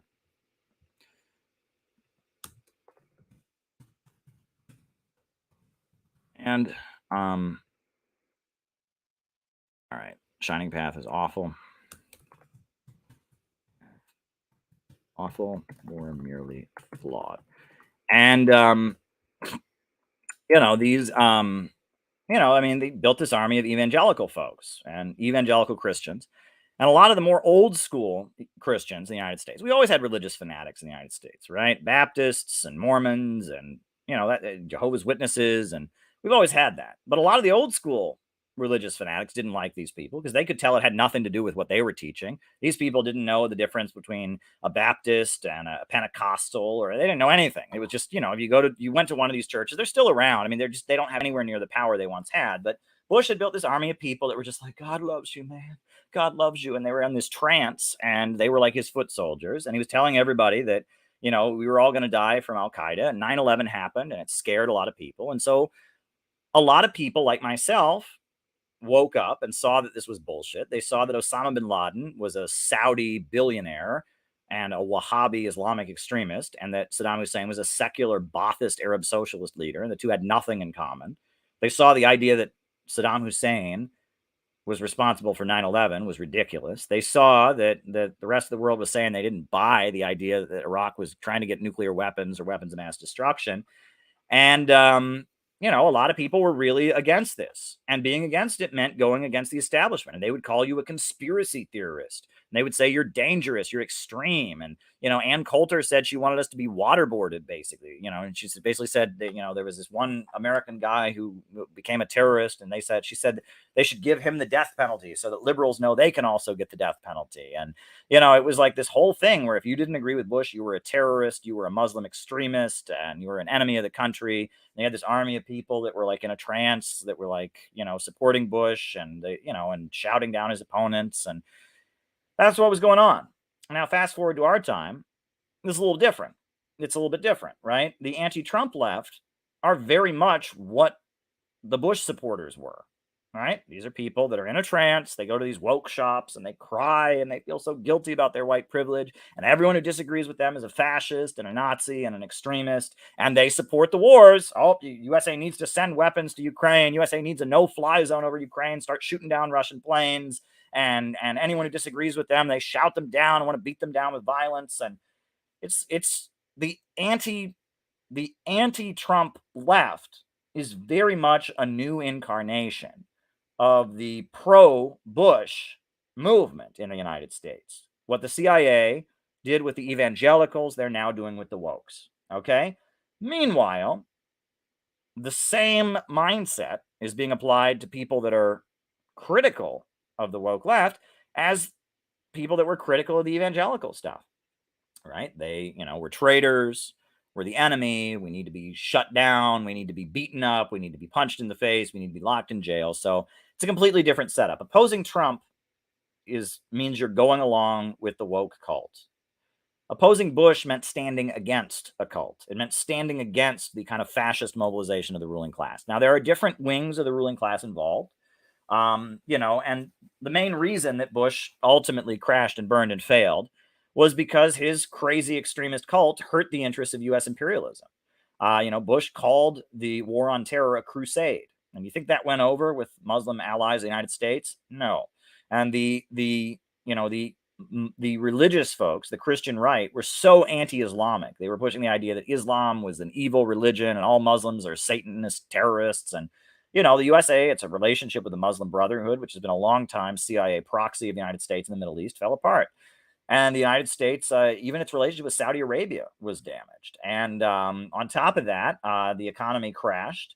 The black community, even though a lot of black people are religious and some of them were involved in this evangelical stuff, a lot of black people saw what was happening in New Orleans, where they were left on their rooftops to die. And they started to have very anti-government sentiments. Black nationalism got a big boost. And among the black community, there was, Kanye West got on TV and he said, George Bush doesn't care about black people. And the black community was ready to fight back. And the economy was wrecked. And the Muslim world was turning against the United States. Longtime U.S. allies were upset. And so they backed away from it. And they brought in Barack Obama. And Barack Obama came into office. And he has a Muslim middle name. And he was going to reset relations with Europe. And on top of that, they filled the U.S. media with the New Atheists. And the New Atheists were basically a deprogramming operation against the evangelical cult that Bush had created. And you had a renegotiation of U.S. politics. And the evangelical stuff is still around. You got Mike Pence. You got Amy Coney Barrett on the Supreme Court. They're part of that. But it's not what it once was, right? They got a punch in the mouth, largely because their policies were hurting U.S. interests around the world. The U.S. ruling class sat there and said, look, you're not benefiting us. We need the Muslim Brotherhood to do our dirty work. We need there to be, Muslims around the world who are sympathetic to us on the one hand. On the other hand, we need there to be black people on the side of the U.S. government. We don't need a race rebellion going to happen. There's going to be an explosion against the police state. The black community is so sick and tired of police brutality and the government not caring about them. And we want to make sure that the black people don't rise up against the American government. So, there was going to be a rebellion among the black community. And so Obama came in and it was basically after the failure of the neocon cult. And then we heard, and this is the crazy thing, French left is based, opposes passports in NATO and EU, right? French left is based, opposes passports and EU. And, the U.S. government, there was just a tactical decision. And one of the reasons that the Bush cult failed was because it was mostly white. It was a white people thing. It was largely a white people thing. There were people of color who were very religious and got involved in the evangelical thing, but the black church is a separate entity. The black church has deep roots. There's a lot of institutions there that are very, very much not, there's not these new evangelical mega churches. It was the suburbs and the rural areas that were into the evangelical mega churches. So those folks, the black community was ready to fight against the government, and the demographics of the United States had changed. And when Obama got into office, you heard it on CNN and all that. They're like, the demographics of the United States has changed. The ruling class figured, we're trying to build an army of people that will be our fascist foot soldiers to push our agenda. And this evangelical neocon stuff isn't going to work because it's a white people thing, and white people are increasingly not becoming the majority of the United States. So we're going to build an army that looks a little bit different. And wokeism is the new fascism. It's the new neocon stuff. And that's Pella. I guess he's been pushing that, the idea that these wokes are neocons, and they are, but it's a different kind of neocon, but it's the same kind of thing. Emotional manipulation, getting people in an emotional frenzy, wanting to shut down debate and discourse, labeling people, you're either with us or against us, you're a terrorist, you're a traitor. It's the same kind of mindset. All right. We've talked about that a lot. Consider a Telegram channel to announce the live stream. That's a good idea. I'm going to figure that out. All right. How do you define imperialism? Well, I'll repeat myself. Imperialism is capitalism in its monopoly stage. It is the rule of the world by cartels, trusts, and syndicates that engage in the export of capital, not the export of commodities, but the export of capital, that export themselves all over the world, crush the economies of developing countries, and maintain a monopoly. It is keeping the whole world poor so that Wall Street and London can stay rich. Imperialism is about holding back economic development. That's what imperialism is. And Lenin wrote a very important book, Imperialism, the Highest Stage of Capitalism. And there's a very short essay, a 10-page essay on the same concept. If you don't want to read a whole 100-page book on it, read Imperialism and the Split in Socialism by Lenin. So there you go. Next question. All right. What's the liberal intrigue at Harry Potter? Well, what's her name? J.K. Rowling, the author, has said a lot of things about the trans thing that have offended a lot of people. And I don't know enough about it. I really, that's not a place I can go on this channel. But what I will say is that, Harry Potter, see, my mother is a children's librarian. We actually got our hands on Harry Potter before it was Harry Potter and the Sorcerer's Stone, when it was still Harry Potter and the Philosopher's Stone, right? In Britain, the British edition of the book, it was Harry Potter and the Philosopher's Stone. But when they came to the United States, it's like no one knows what a Philosopher's Stone is, so it became the Sorcerer's Stone. And I remember my mom had a British edition of Harry Potter. And, I look back on the Harry Potter books. I did read them all. And I watched the movies. There is a huge new left influence on that. But J.K. Rowling's politics are pretty awful. I mean, she's pro-Israel, very pro-Israel. She is against Jeremy Corbyn and called Jeremy Corbyn an anti-Semite. She's anti-Russia. I mean, her politics are pretty awful. Okay? But regardless, just being who she is, the fact that she is from Britain at the time that she's from, she's heavily influenced by Marxism. And that is a fact. For example, first example of that I would give is that she has many times said that her hero is Jessica Mitford. Do you know who Jessica Mitford is? Jessica Mitford was a teenage girl from a very, very wealthy British family who stole money from her parents and ran away to fight the fascists in Spain. It's, very, kind of a famous feminist icon. Moved to the United States and was in the Communist Party USA. Left the Communist Party USA after the Khrushchev revelations and just became this kind of famous American journalist. She wrote The American Way of Death, which is about how funeral homes rip people off. It was a best-selling book. It was about how funeral homes rip people off, that she wrote. And, that Jessica Mitford, this kind of teenage rebellion communist feminist, is the hero of J.K. Rowling. She's written the introductions to biographies of Jessica Mitford, etc. So there's that. The other thing is that Harry Potter is very much a new left fantasy, right? There's, the bad guys are all a bunch of traditionalist conservatives who don't believe in race mixing, no mixing with the mudbloods. The conservatives are a bunch of fascists, basically. The good people are a bunch of hippies who wear robes and have this secret underground society that exists on the margins and no one else knows it's there. And they're doing magic, man. And, it's very much the hippies versus the fascists. That's, versus traditionalist fascists. That's very much the book. The hippies are the good guys. The traditionalist fascists are the bad guys. The way she describes Harry Potter's family members, the non-magical family members, they're the... they're the Dursleys or whatever, and they're very much supposed to be a caricature of the labor aristocracy, of well-paid British working class people, right? They're overweight, they're fat, they're right-wing, they believe in the death penalty, they believe in corporal punishment, they're very afraid of what everyone else thinks of them, they're very conforming. They're a caricature of your typical upper working class, higher paid industrial working class in Britain. They're or middle class or working class. They're a bunch of squares, basically. They're a bunch of squares. They're a bunch of suburban middle class squares. And, Harry Potter lives with these suburban middle class squares and he doesn't fit in with them. But luckily he discovers that subculture, that group of people with long hair and beards who want to do their own thing, man. And they're just like fighting the system, brother. And it's so new left 1960s. It's a joke. At one point, the students form their own army, Dumbledore's army. And it's like, it reminds you of Students for a Democratic Society and how they ended up becoming the Weather Underground. There's another theme. At one point, there's a group of people in the Harry Potter books that are called house elves. They are called house elves. And the house elves are brutally oppressed. The wizards use the house elves and treat them badly. And so Hermione, one of the Harry Potter characters, wants to rescue the house elves. And so she forms a liberation group for the house elves. But the house elves don't want to be free. They're happy with their oppression. And it's so frustrating. And that's just like the 60s new left going into working class newspapers or going into working class communities, trying to sell them communist newspapers and average working class people, saying, screw you, I'm not interested in communism, I love the American way of life. This is all very much the new left. It is a complete fairy tale of the new left. There are 1960s and 70s and 80s communist themes all over it, right? The students are fighting the man. The conservatives are a bunch of squares. Or the bad guys are a bunch of conservatives in dark robes who don't believe in race mixing.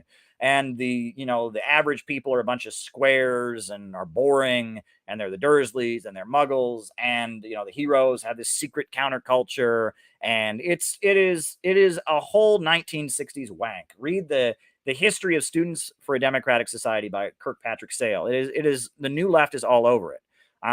So yeah, that's my analysis of Harry Potter. And again, I'm not commenting on the trans stuff. I'm just telling you, it's a 1960s new left fantasy. And the new left is not what we need. We need populism.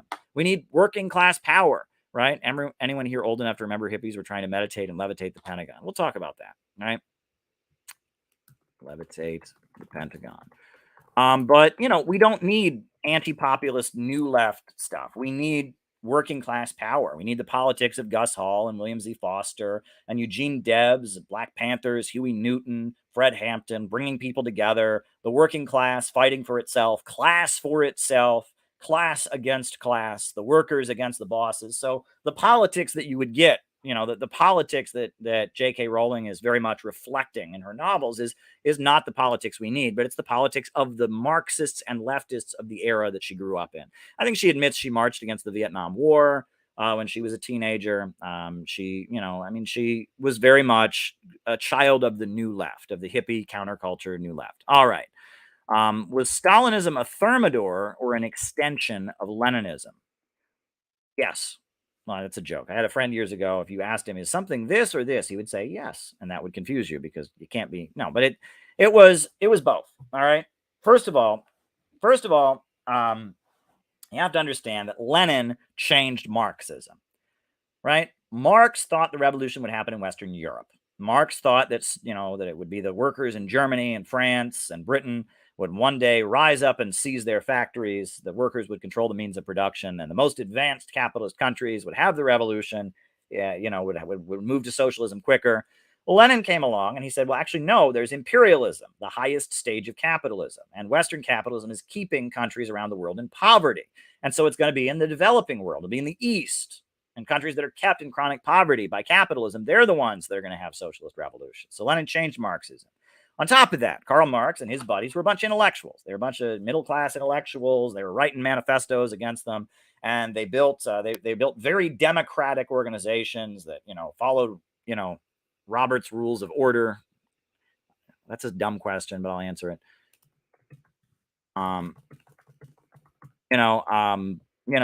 Robert's Rules of Order, and very democratic groups, and they built the labor movement, which was about building a broad mass organization with roots in communities. And Lenin came along and he said, well, no, we need a party of new type. We need a vanguard party, a group of committed, fanatical people who give the whole of their lives to the revolution. And many people looked at the vanguard party and they said, this is more like a monastic order. This is a group of fanatical people. So, so there was that. And then, so Lenin changed Marxism. And he took a group of people that were from the upper classes of Russian society, people from, capitalist class, people from the intellectuals, etc., and he mobilized them in a way that they could be the force that would mobilize the Russian working class and the Russian peasantry to fight for power, and they ultimately took power. So Leninism was an adjustment. It was an update of Marxism.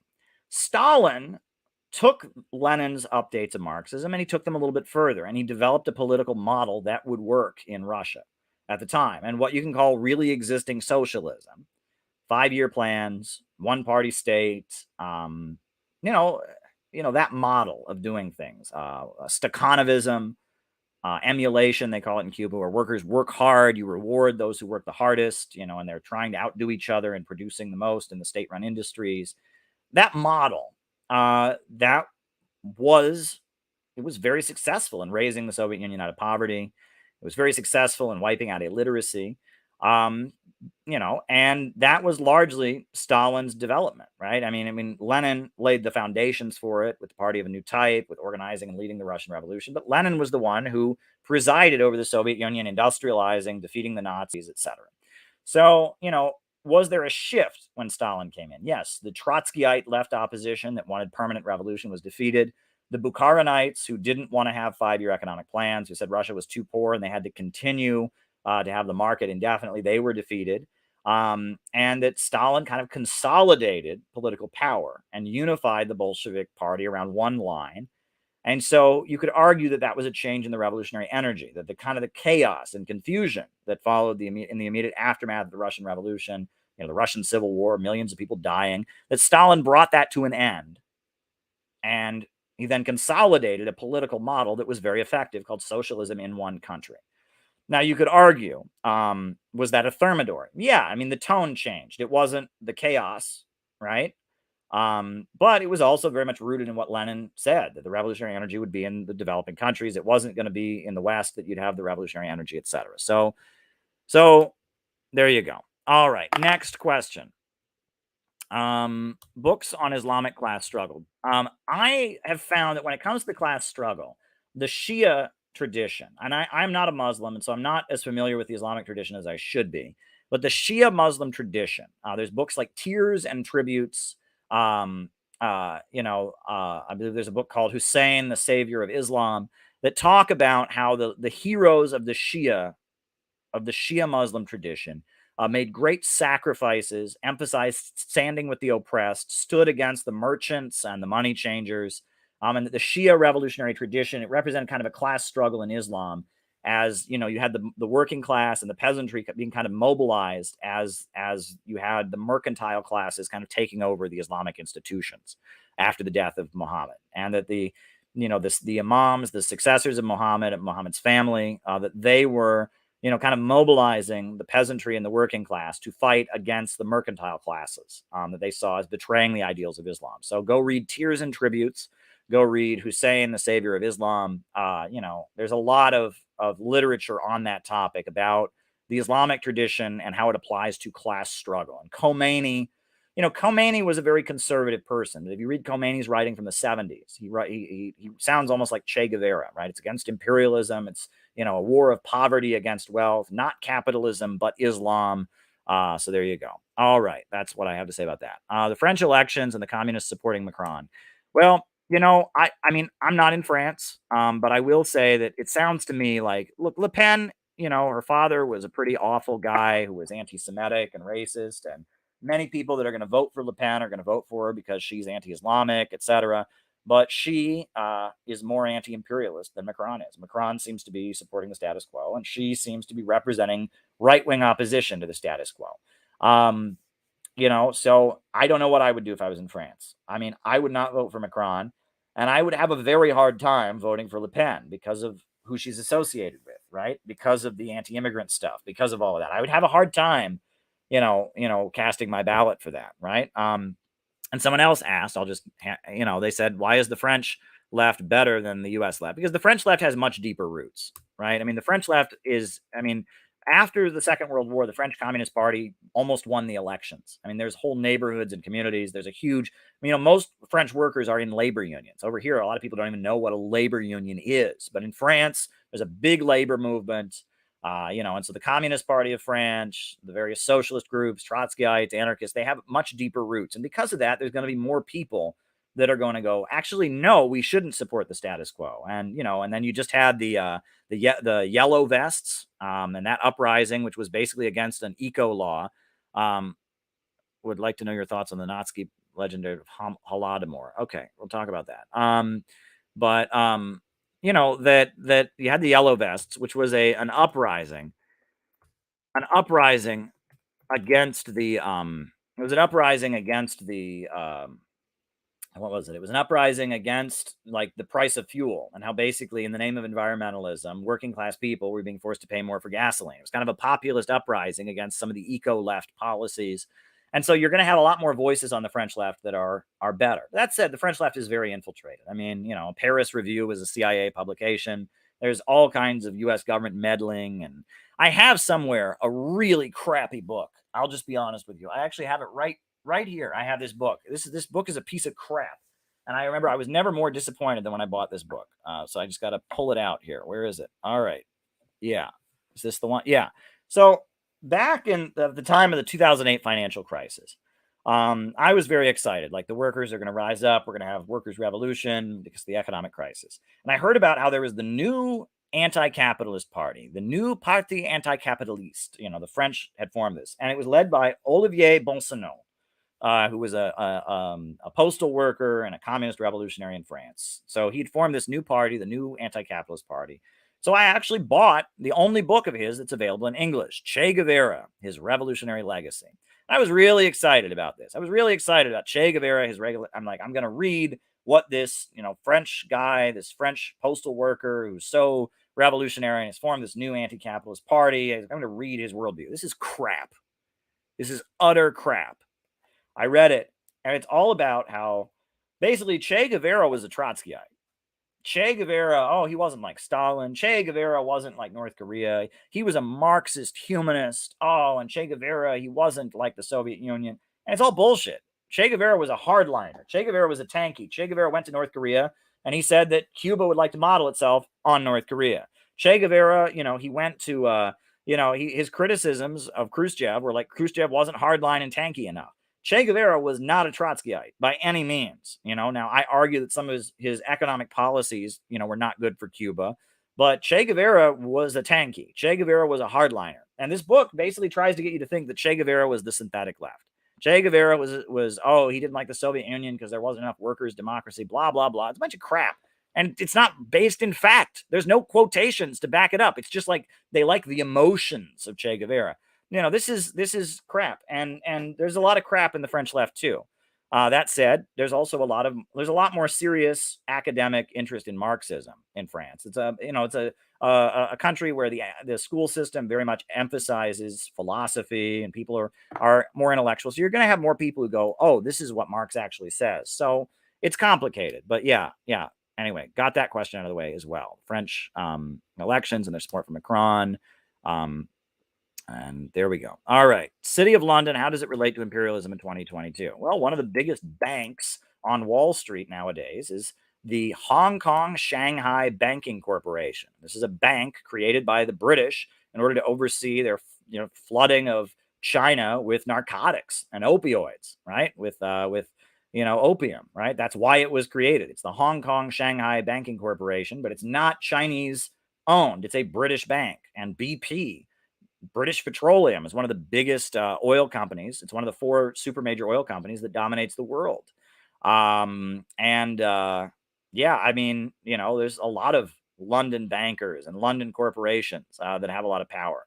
And a lot of the ideology that is pushed by the ultra rich, like neoliberal economics, was basically invented by Adam Smith, The Wealth of Nations. The idea that the invisible hand, the market, will naturally incentivize people to do things, and the civilizing influence of commerce, that with free trade we can raise, everyone, the people around the world are a bunch of savages, but with free trade and the domination of the world by big corporations will civilize the people of the colonized world. A lot of this is British, right? I mean, the British imperialism was the first major imperialist power. Around the time of World War I, they started to decline, and U.S. imperialism started to become the top dog. But there's still a very big part of that. And there's a huge influence in the United States. There's a very good book by Carol Quigley, The Anglo-American Establishment, and they talk about how the ultra-rich in the United States are tied in with Britain. They're ideologically British. The Rhodes Scholar Program and Cecil Rhodes and his promotion of the ideals of the British Empire, and all of that laid the basis for the Council on Foreign Relations, the Round Table Group, etc. There's a lot on that. Free trade and a lot of the things that we associate with global capitalism and neoliberalism have roots in Britain, because Britain was the first country with their textile industry. They started dominating the world. Geopolitics, that school of thought, is very much a British invention. They argued by having a navy, a global navy, they could dominate the world, and they could be the middleman in global trade. So yeah, there's a lot of British influence, but it's not like ethnic. It's not like, oh, the British people are evil and the American. No, it's not like that, right? These are economic relationships. And we got to not think of things in terms of race and ethnicity, and no, we got to look at economics, and imperialism is a global economic system. There's German imperialists, French imperialists, Belgian imperialists, and American imperialism is currently the top dog, but British imperialism was the first major imperialist power. That's true.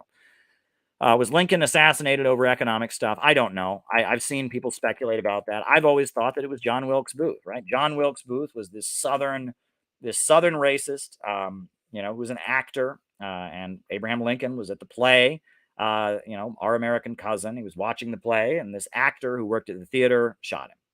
And he was a Southern sympathizer.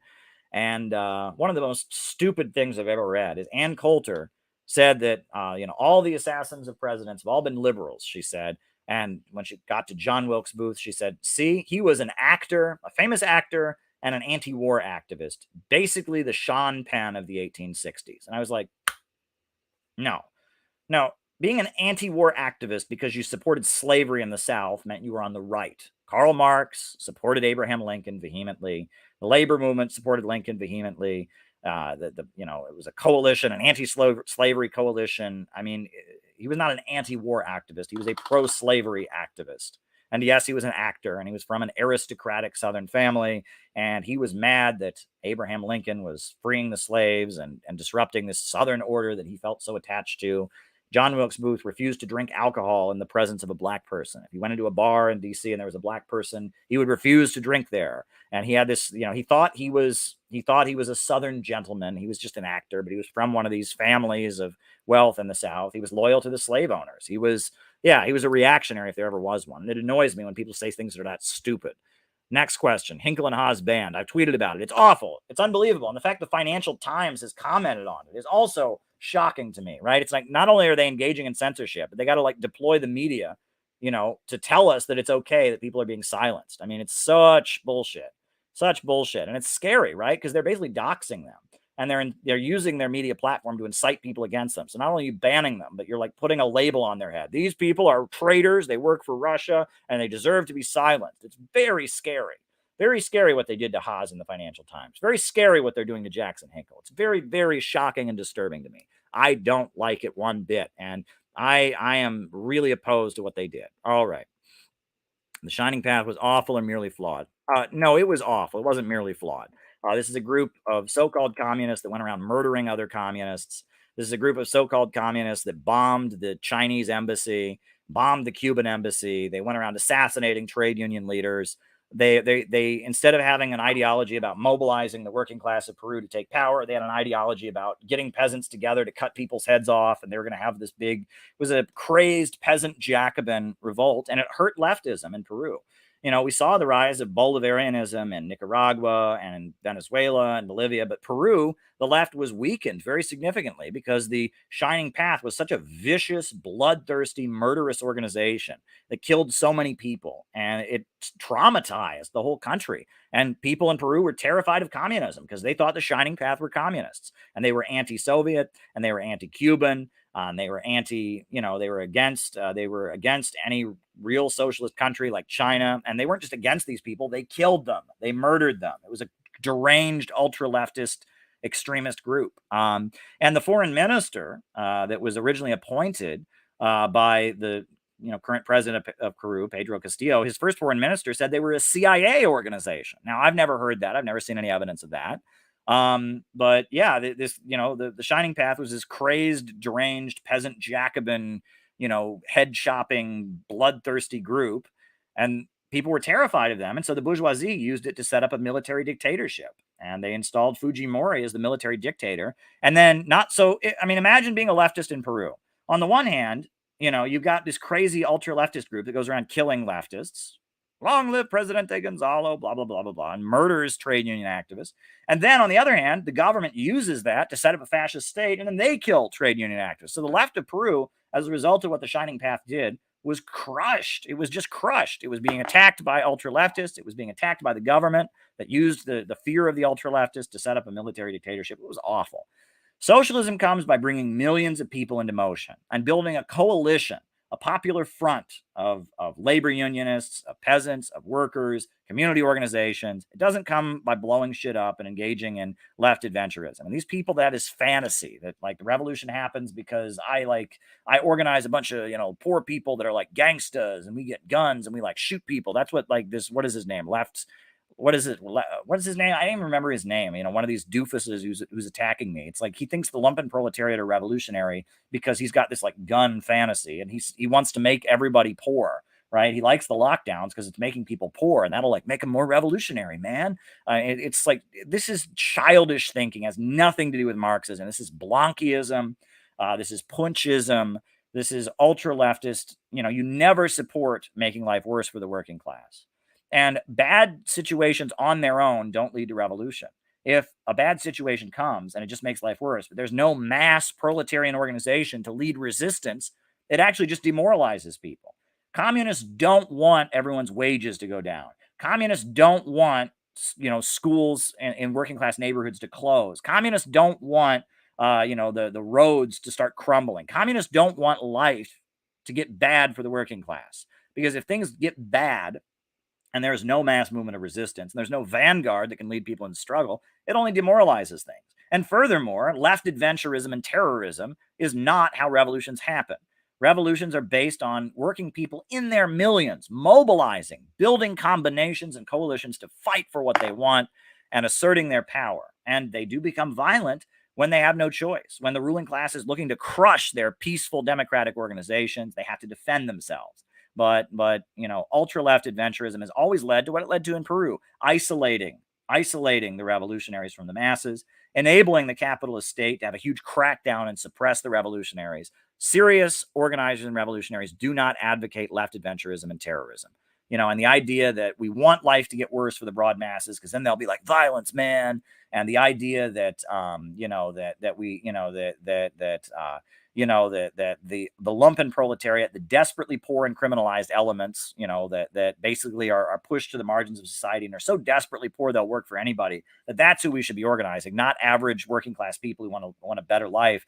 This is all just an ultra leftist deviation that serves the ultra rich, right? Louis Bonaparte, if you actually read where Karl Marx talked about the definition of the lumpen proletariat, he talked about how Louis Bonaparte built an army of desperately poor people, the Society of December 10th, to beat down the rest of the working class, to beat down his enemies in the capitalist class, and stabilize capitalism. And that's a trick that since the time of the Roman Empire, you've had this. The Gracchi brothers and others, Bonapartist figures, will mobilize the desperately poor and marginal, build an army of them to beat down the rest of society in order to stabilize capitalism. This guy hates FDR. He hates FDR. It's like basically the lumpen are utilized to do what FDR did. He stabilized capitalism with reforms. So, and FDR did a lot of good progressive stuff because he was aligning with the Soviet Union. And that again, these people, they have an analysis where it's like, is this person a communist or not? It's like these people attack me for supporting Lincoln. Well, I don't support Lincoln because I think he was a communist, but he entered an alliance with communists to defeat slavery.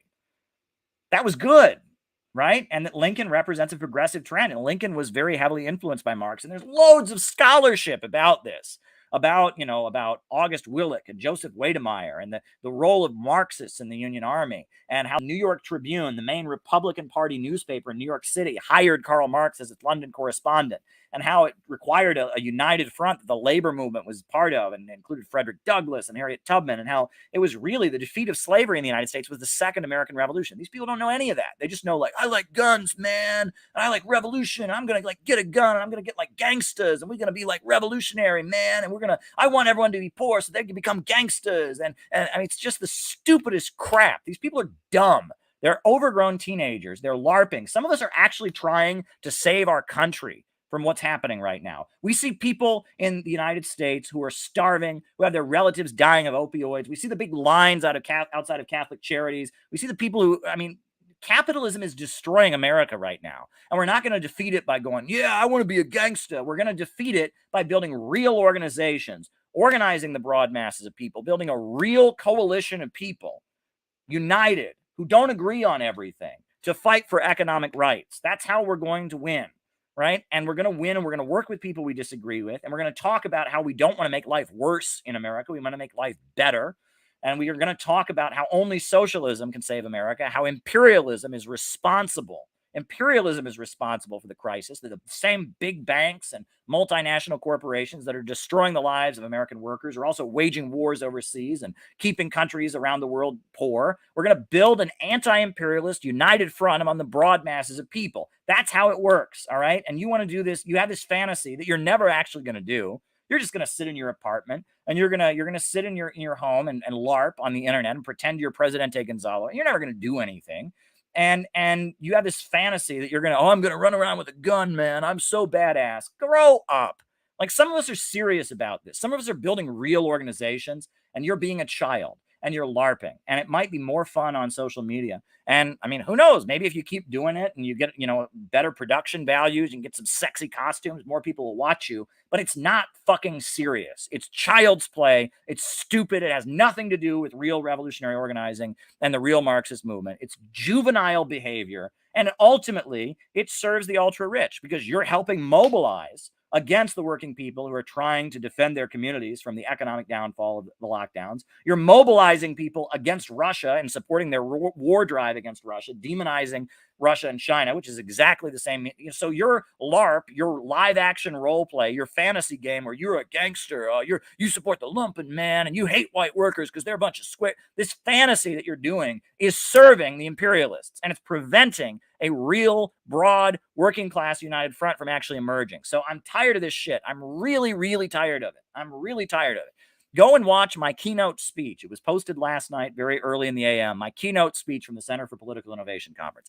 In front of a statue of Lincoln, I talked about who is really harming American working people, how the future of the American working class is standing with Russia and China and Cuba and Venezuela against Wall Street, and how we're going to revive the traditions of class unity, anti-racism, anti-imperialism, working class power. We need a government of action to fight for working families against the big banks and corporations. That is the revolutionary Marxist approach. It's not your child's play. It's not your LARP. It's not your teenage fantasy. It's about building actual working class power. It's about bringing people who don't agree with each other on things like abortion and gay marriage together to stand in solidarity against the big banks and corporations, against their great reset that's driving people into poverty. It's about becoming the champions of the people, not celebrating when people get poorer, not saying, oh, I like lockdowns. It leads to wrecking the economy. That makes people poor. And then we can do gangsta shit. Shut the fuck up, right? Communists are champions of the people. Whenever a capitalist boss drives down the wages of workers, we're against it. Whenever a capitalist boss gets us into a new war, I don't care if you don't like Putin or you don't like China, we're against it. We never support the capitalists in their wars. Revolutionary defeatism means standing against your own bourgeoisie and welcoming the defeat of imperialism, of your imperialist bourgeoisie, welcoming their defeat and standing for the defeat of imperialism. I mean, these people have no idea what they're talking about. They're playing stupid, childish games. They're speaking in the name of Marxism, and it annoys the crap out of me. It really annoys the crap out of me. Go and read what Karl Marx wrote about Lincoln. Did he write, Lincoln's not a communist, so he's an idiot? No, that is not what Lincoln wrote, or that's not what Marx wrote about Lincoln. Marx wrote that Lincoln was the single-minded son of the working class, rescuing an enchained race. He wrote about how the coalition to defeat the slaveholders included the working men of Europe who refused to pick cotton from that was picked by slaves. That the working men of Europe, if they brought a delivery of cotton to their textile mill that came from the South, the workers of London, who were organized by Karl Marx, would refuse to unload it and refuse to work with it in this textile mill because they said that would be scabbing on the black people of America that want to be free. They organized workers in London to refuse to work with cotton that was picked by slaves.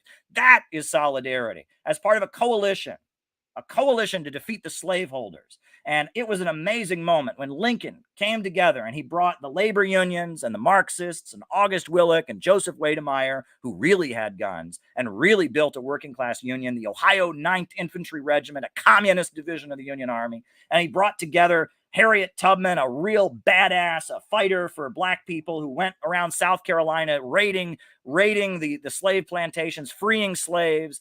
and he brought together Frederick Douglass, and he brought together small farmers who didn't like the big plantation owners of the South, the free soilers, and he brought together abolitionists like John Brown and revolutionary Christians who thought slavery was against the Bible. And Abraham Lincoln built this amazing united front, and they kicked the ass of the slaveholders. And Abraham Lincoln, at first, he didn't even want to abolish slavery. He didn't want to at first. He was saying, I just want to preserve the Union. I just don't want slavery to expand. But the class forces forced Abraham Lincoln to abolish slavery. In order to win the war, he had to move toward abolishing slavery. He was forced by history, by material conditions, to abolish slavery. And Abraham Lincoln, even though he was reluctant to do it, even though he didn't want to, he ended up presiding over the Second American Revolution. You go read W.E.B. Du Bois, the great Marxist scholar, and what he said about Black Reconstruction. And go read about what happened and how the defeat of slavery, where Abraham Lincoln led a class collaborationist united front against the British Empire and their free trade system that was holding back development and trying to keep the barbaric system of slavery in the South. You go and read about how Marxists played an amazing role in defeating that and defeating slavery, defeating the British Empire that was backing the slave traders, how the Russians sent their navy to the harbors of New York. Read about that, about how there was fear that the British would send their military to the South to support the southern slave owners. So the Russians sent their navy to New York City harbor to protect New York City and say, if the British get involved, we're getting involved. And that scared the British out of getting involved because the Russians stood with Abraham Lincoln. You have no idea about any of this. You're just like, Lincoln is an American president. He's on the $5 bill. So therefore, anyone who talks about him is a racist. You don't know what you're talking about. Study actual Marxism. Go and read what Marx wrote in the New York Tribune. Go and read what was written by W.E.B. Du Bois. Go and read William Z. Foster and his history of the communist movement in the United States. Go and read the history of the three internationals. Go and read, go and understand how revolutions happen and how the defeat of slavery was a progressive step forward. And that side of the American people, the John Brown, Harriet Tubman, abolitionists, Joseph Wedemeyer, August Willich, Frederick Douglass, that progressive side of the American people who stood against the British Empire, stood against free trade, built a coalition. That's what we're trying to bring back. We are the real patriots. We love America. We love America so much that we're willing to say that the enemy of the American people isn't in Russia, isn't in China, it's on Wall Street. Then if you really love America's working families, you've got to be a communist. You've got to be an anti-imperialist. You got to want to dismantle this system of profits in command and production organized for profit. You got to want the economy to be reorganized to serve the people. That is our understanding, and it's based in scientific Marxism, for goddamn sake. Learn something. Stop this teenage LARPing crap. Seriously, get over it and grow the fuck up. All right. People love it when I rant on here, by the way. That's why I did this. People love it. You love it.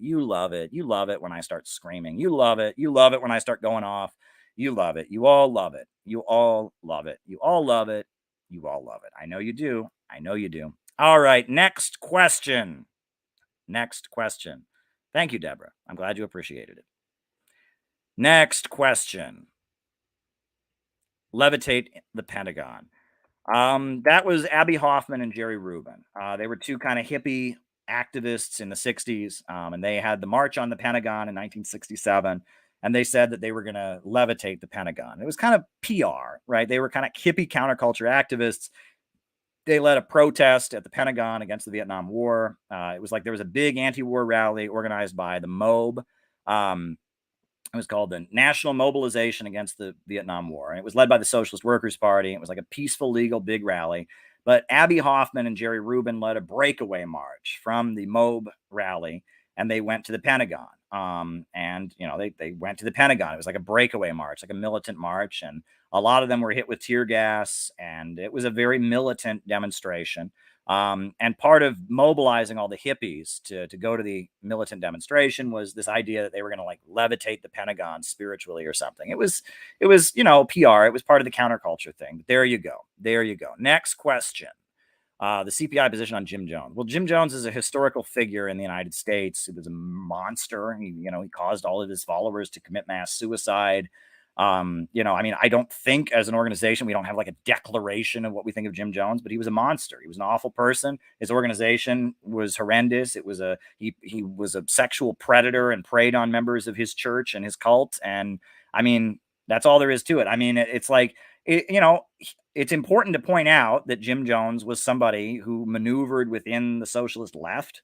You know, Angela Davis hung out with Jim Jones, was very friendly to Jim Jones, and no one talks about that. And he did put out at one, you know, he was putting out kind of a pro-socialist message. I've got videos on the history of Jim Jones and stuff, but he was a monster. I mean, it was a monstrous organization that ultimately led to a horrendous mass suicide in Guyana. Yeah, I mean, I don't know what more there is to it. I mean, you know, I mean, and I don't know why you would ask me that, and I don't care. And internet drama, I'm really over it. I'm really over it, folks. You know, there is so much going around the internet about me. I mean, what is it? I'm into I'm secretly gay. I'm into lift and carry. I'm, oh God. And you know, what else am I? My father's a Wall Street banker. And, oh, what else today? I'm yeah, I mean, it's just, you know, and I'm secretly a Nazi. And, you know, I'm secretly a Russian, I'm secretly CIA, or I'm secretly Russian. I mean, you know, it's like, first I'm controlled by the Russians. I mean, you know, Dugin is secretly telling me everything to say, even though I've only met him one time in my life. But oh no, if you really want, now the CIA is having me pretend that I'm anti-imperialist to manipulate. I mean, there's just so much crap out there, right? And if you choose to believe that, I can't help you. I can't help you. So, you know, but, you know, it's like, whatever. But yeah, Jim Jones, I've actually got a video on Jim Jones and who he was. I've studied that because it was, you know, I mean, again, it was this pastor who was claiming to be a socialist, and he had a religious cult it was first in Indiana, and then he moved it to, where was it? It was in California.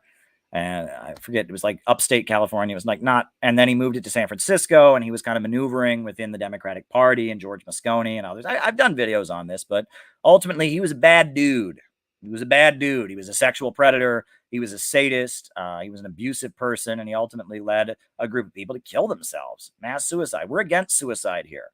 We're against suicide here. We're all about optimism here. We're all about bringing people together to work together for a cause that they believe in, giving people hope. We're not about committing suicide. So yeah, I don't know, you know, again, if you want to, you know, there's so much internet drama, and I mean, you know, it's going to get worse. We're growing as an organization. The Center for Political Innovation is on fire. We are growing. And as we grow, there's going to be more stupid internet rumors and gossip. And I can't stop you if you want to believe stupid internet rumors and gossip, or you want to get involved in it, you know, and it's a compliment in a way. It's kind of like Page Six, right? We're like, you know, what is it? I mean, it's like, it's like people in my organization, we're like, we're like, you know, we're like celebrities, right? It's like Jennifer Aniston, who's she dating this week? And, you know, it's whatever. I mean, if people want to gossip about us, I can't stop it. But, you know, I'm doing something serious here. And if you want to do something serious with me, fine. If you want to engage in personal gossip, you know, I can't stop you. All right. American socialist history question. Who was William Z. Foster's VP candidate? Oh, we'll talk about that. All right. Z. Foster's VP candidate. All right. All right. Holodomor. All right. That's the next question. So Holodomor is the name that's been given to a famine that took place in Ukraine in the early 1930s. You know, in the Soviet Union, you know, the question of agriculture, right? Originally they had, you know, they first, you know, during the period of war communism, they nationalized all farming, but then they brought private farming back during the 1920s. And then there was a famine that took place. It wasn't just in Ukraine. It was all over the Soviet Union. There was food shortages. And so they collectivized. They didn't nationalize. They collectivized. They built the collective farms, the commune farms, basically, that sold their goods to the state. The collectivization of agriculture. And the argument that I've read, I mean, is that the famine that happened, their decision to collectivize, you know, made it worse. And there could be something to that. You know, that, you know, maybe there was mismanagement, the way they handled the collectivization, that there was already a famine going on for natural reasons. And then they tried to collectivize, and that, you know, was, you know, it caused problems. I think I talk about this on one of the podcasts with Harpal Brar and Jyoti Brar. But that's very different than what the Ukrainian nationalists say. Ukrainian nationalists have this narrative where, you know, Stalin just hated Ukrainians so much because they're, you know, Ukrainian or something, and he conspired to starve them all to death. And that's not what happened, right? What happened was there was a famine, there were food shortages, and during the food shortages, in order to try and fix the food shortages. They collectivized. And ultimately, the collectivization built a very efficient food production system. The collective farms actually were very efficient. And that's one thing that has always annoyed me about this narrative about famines. They're like, communism caused famines. No, these countries had famines all the time before communism. Communism came in and cured the famines. And yeah, were there famines that took place during the early period of communism while they were building communism? Yes. But ultimately, communism cured the famines. The reason that Russia had a modern, mechanized agricultural system was because of the communists. The reason that China has a modern, mechanized food production system is because of the communists. There were famines all the time before the Communist Party took power in China. There were famines all the time before the Communist Party took power in Russia. So it's like people that are like, oh, famine happened, that proves communism starves people. It's like, hold on, wait a second. The communists cured the famines. Do they not get any credit for that? They're the ones that ended the famines. Meanwhile, there's still famines in Africa. There's still food shortages in Africa because of capitalism. I get so annoyed with this narrative. It's like, again, I urge you, don't get into was it this many million or that? Don't do that, because you do that, you might, what you're saying, you might, because historians do disagree about these things. There's some historians that float this number and that number, but it rings a bell for Holocaust denial. People hear that and they go ding, ding, ding, ding, and that sounds like Holocaust denial. It's not Holocaust denial. What Hitler did was he rounded up people on the basis of their race, people that were Jewish, people that were Roma, people that were disabled, people, he rounded up groups of people, put them on trains, took them to death camps, and put them in gas chambers and killed them, right? That's pretty straight up murder, and it's pretty well documented. There's no question that it ever happened. Meanwhile, the Soviet Union, there were food shortages, and the argument is that their government policies led to contributing to that. Two different things. One of these things is not the same as the other one, right?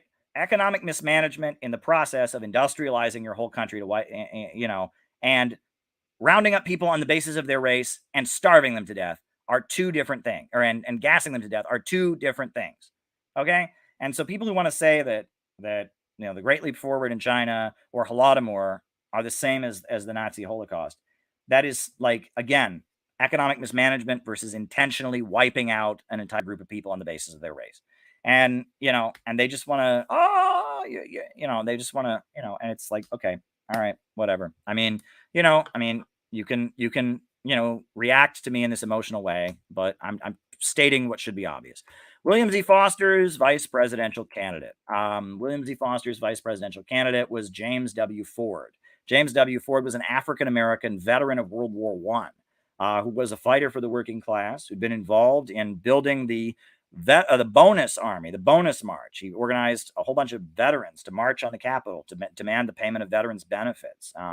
James W. Ford was a hero of the working class, if there ever was one. And he ran in 1932 as William Z. Foster's running mate, an African-American man running for vice president. He ran in 1936 as Earl Browder's running mate, and again in 1940 as Earl Browder's running mate. He was a communist and a fighter for the working class. And I think I even have a video of him on my YouTube channel, if I'm not mistaken. I actually have a clip of him speaking to a Communist Party convention in Madison Square Garden. So there you go. All right, folks, it's been fun. I think we're going to leave it here. I've got to go to the gym and exercise, and we'll do this again probably tomorrow night, maybe late tomorrow night, because I have a meeting during the day. I'm going to have to go into the city, but there you go. We're always here. We're always keeping the revolution going. New upsurge in the struggle against U.S. imperialism is now emerging throughout the world. Ever since World War II, U.S. imperialism and its followers have been continuously launching wars of aggression. But the people of various countries have been continuously waging revolutionary wars to defeat their aggression. And while the danger of a new world war still exists, and the people of all countries must get prepared, revolution is the main trend in the world today.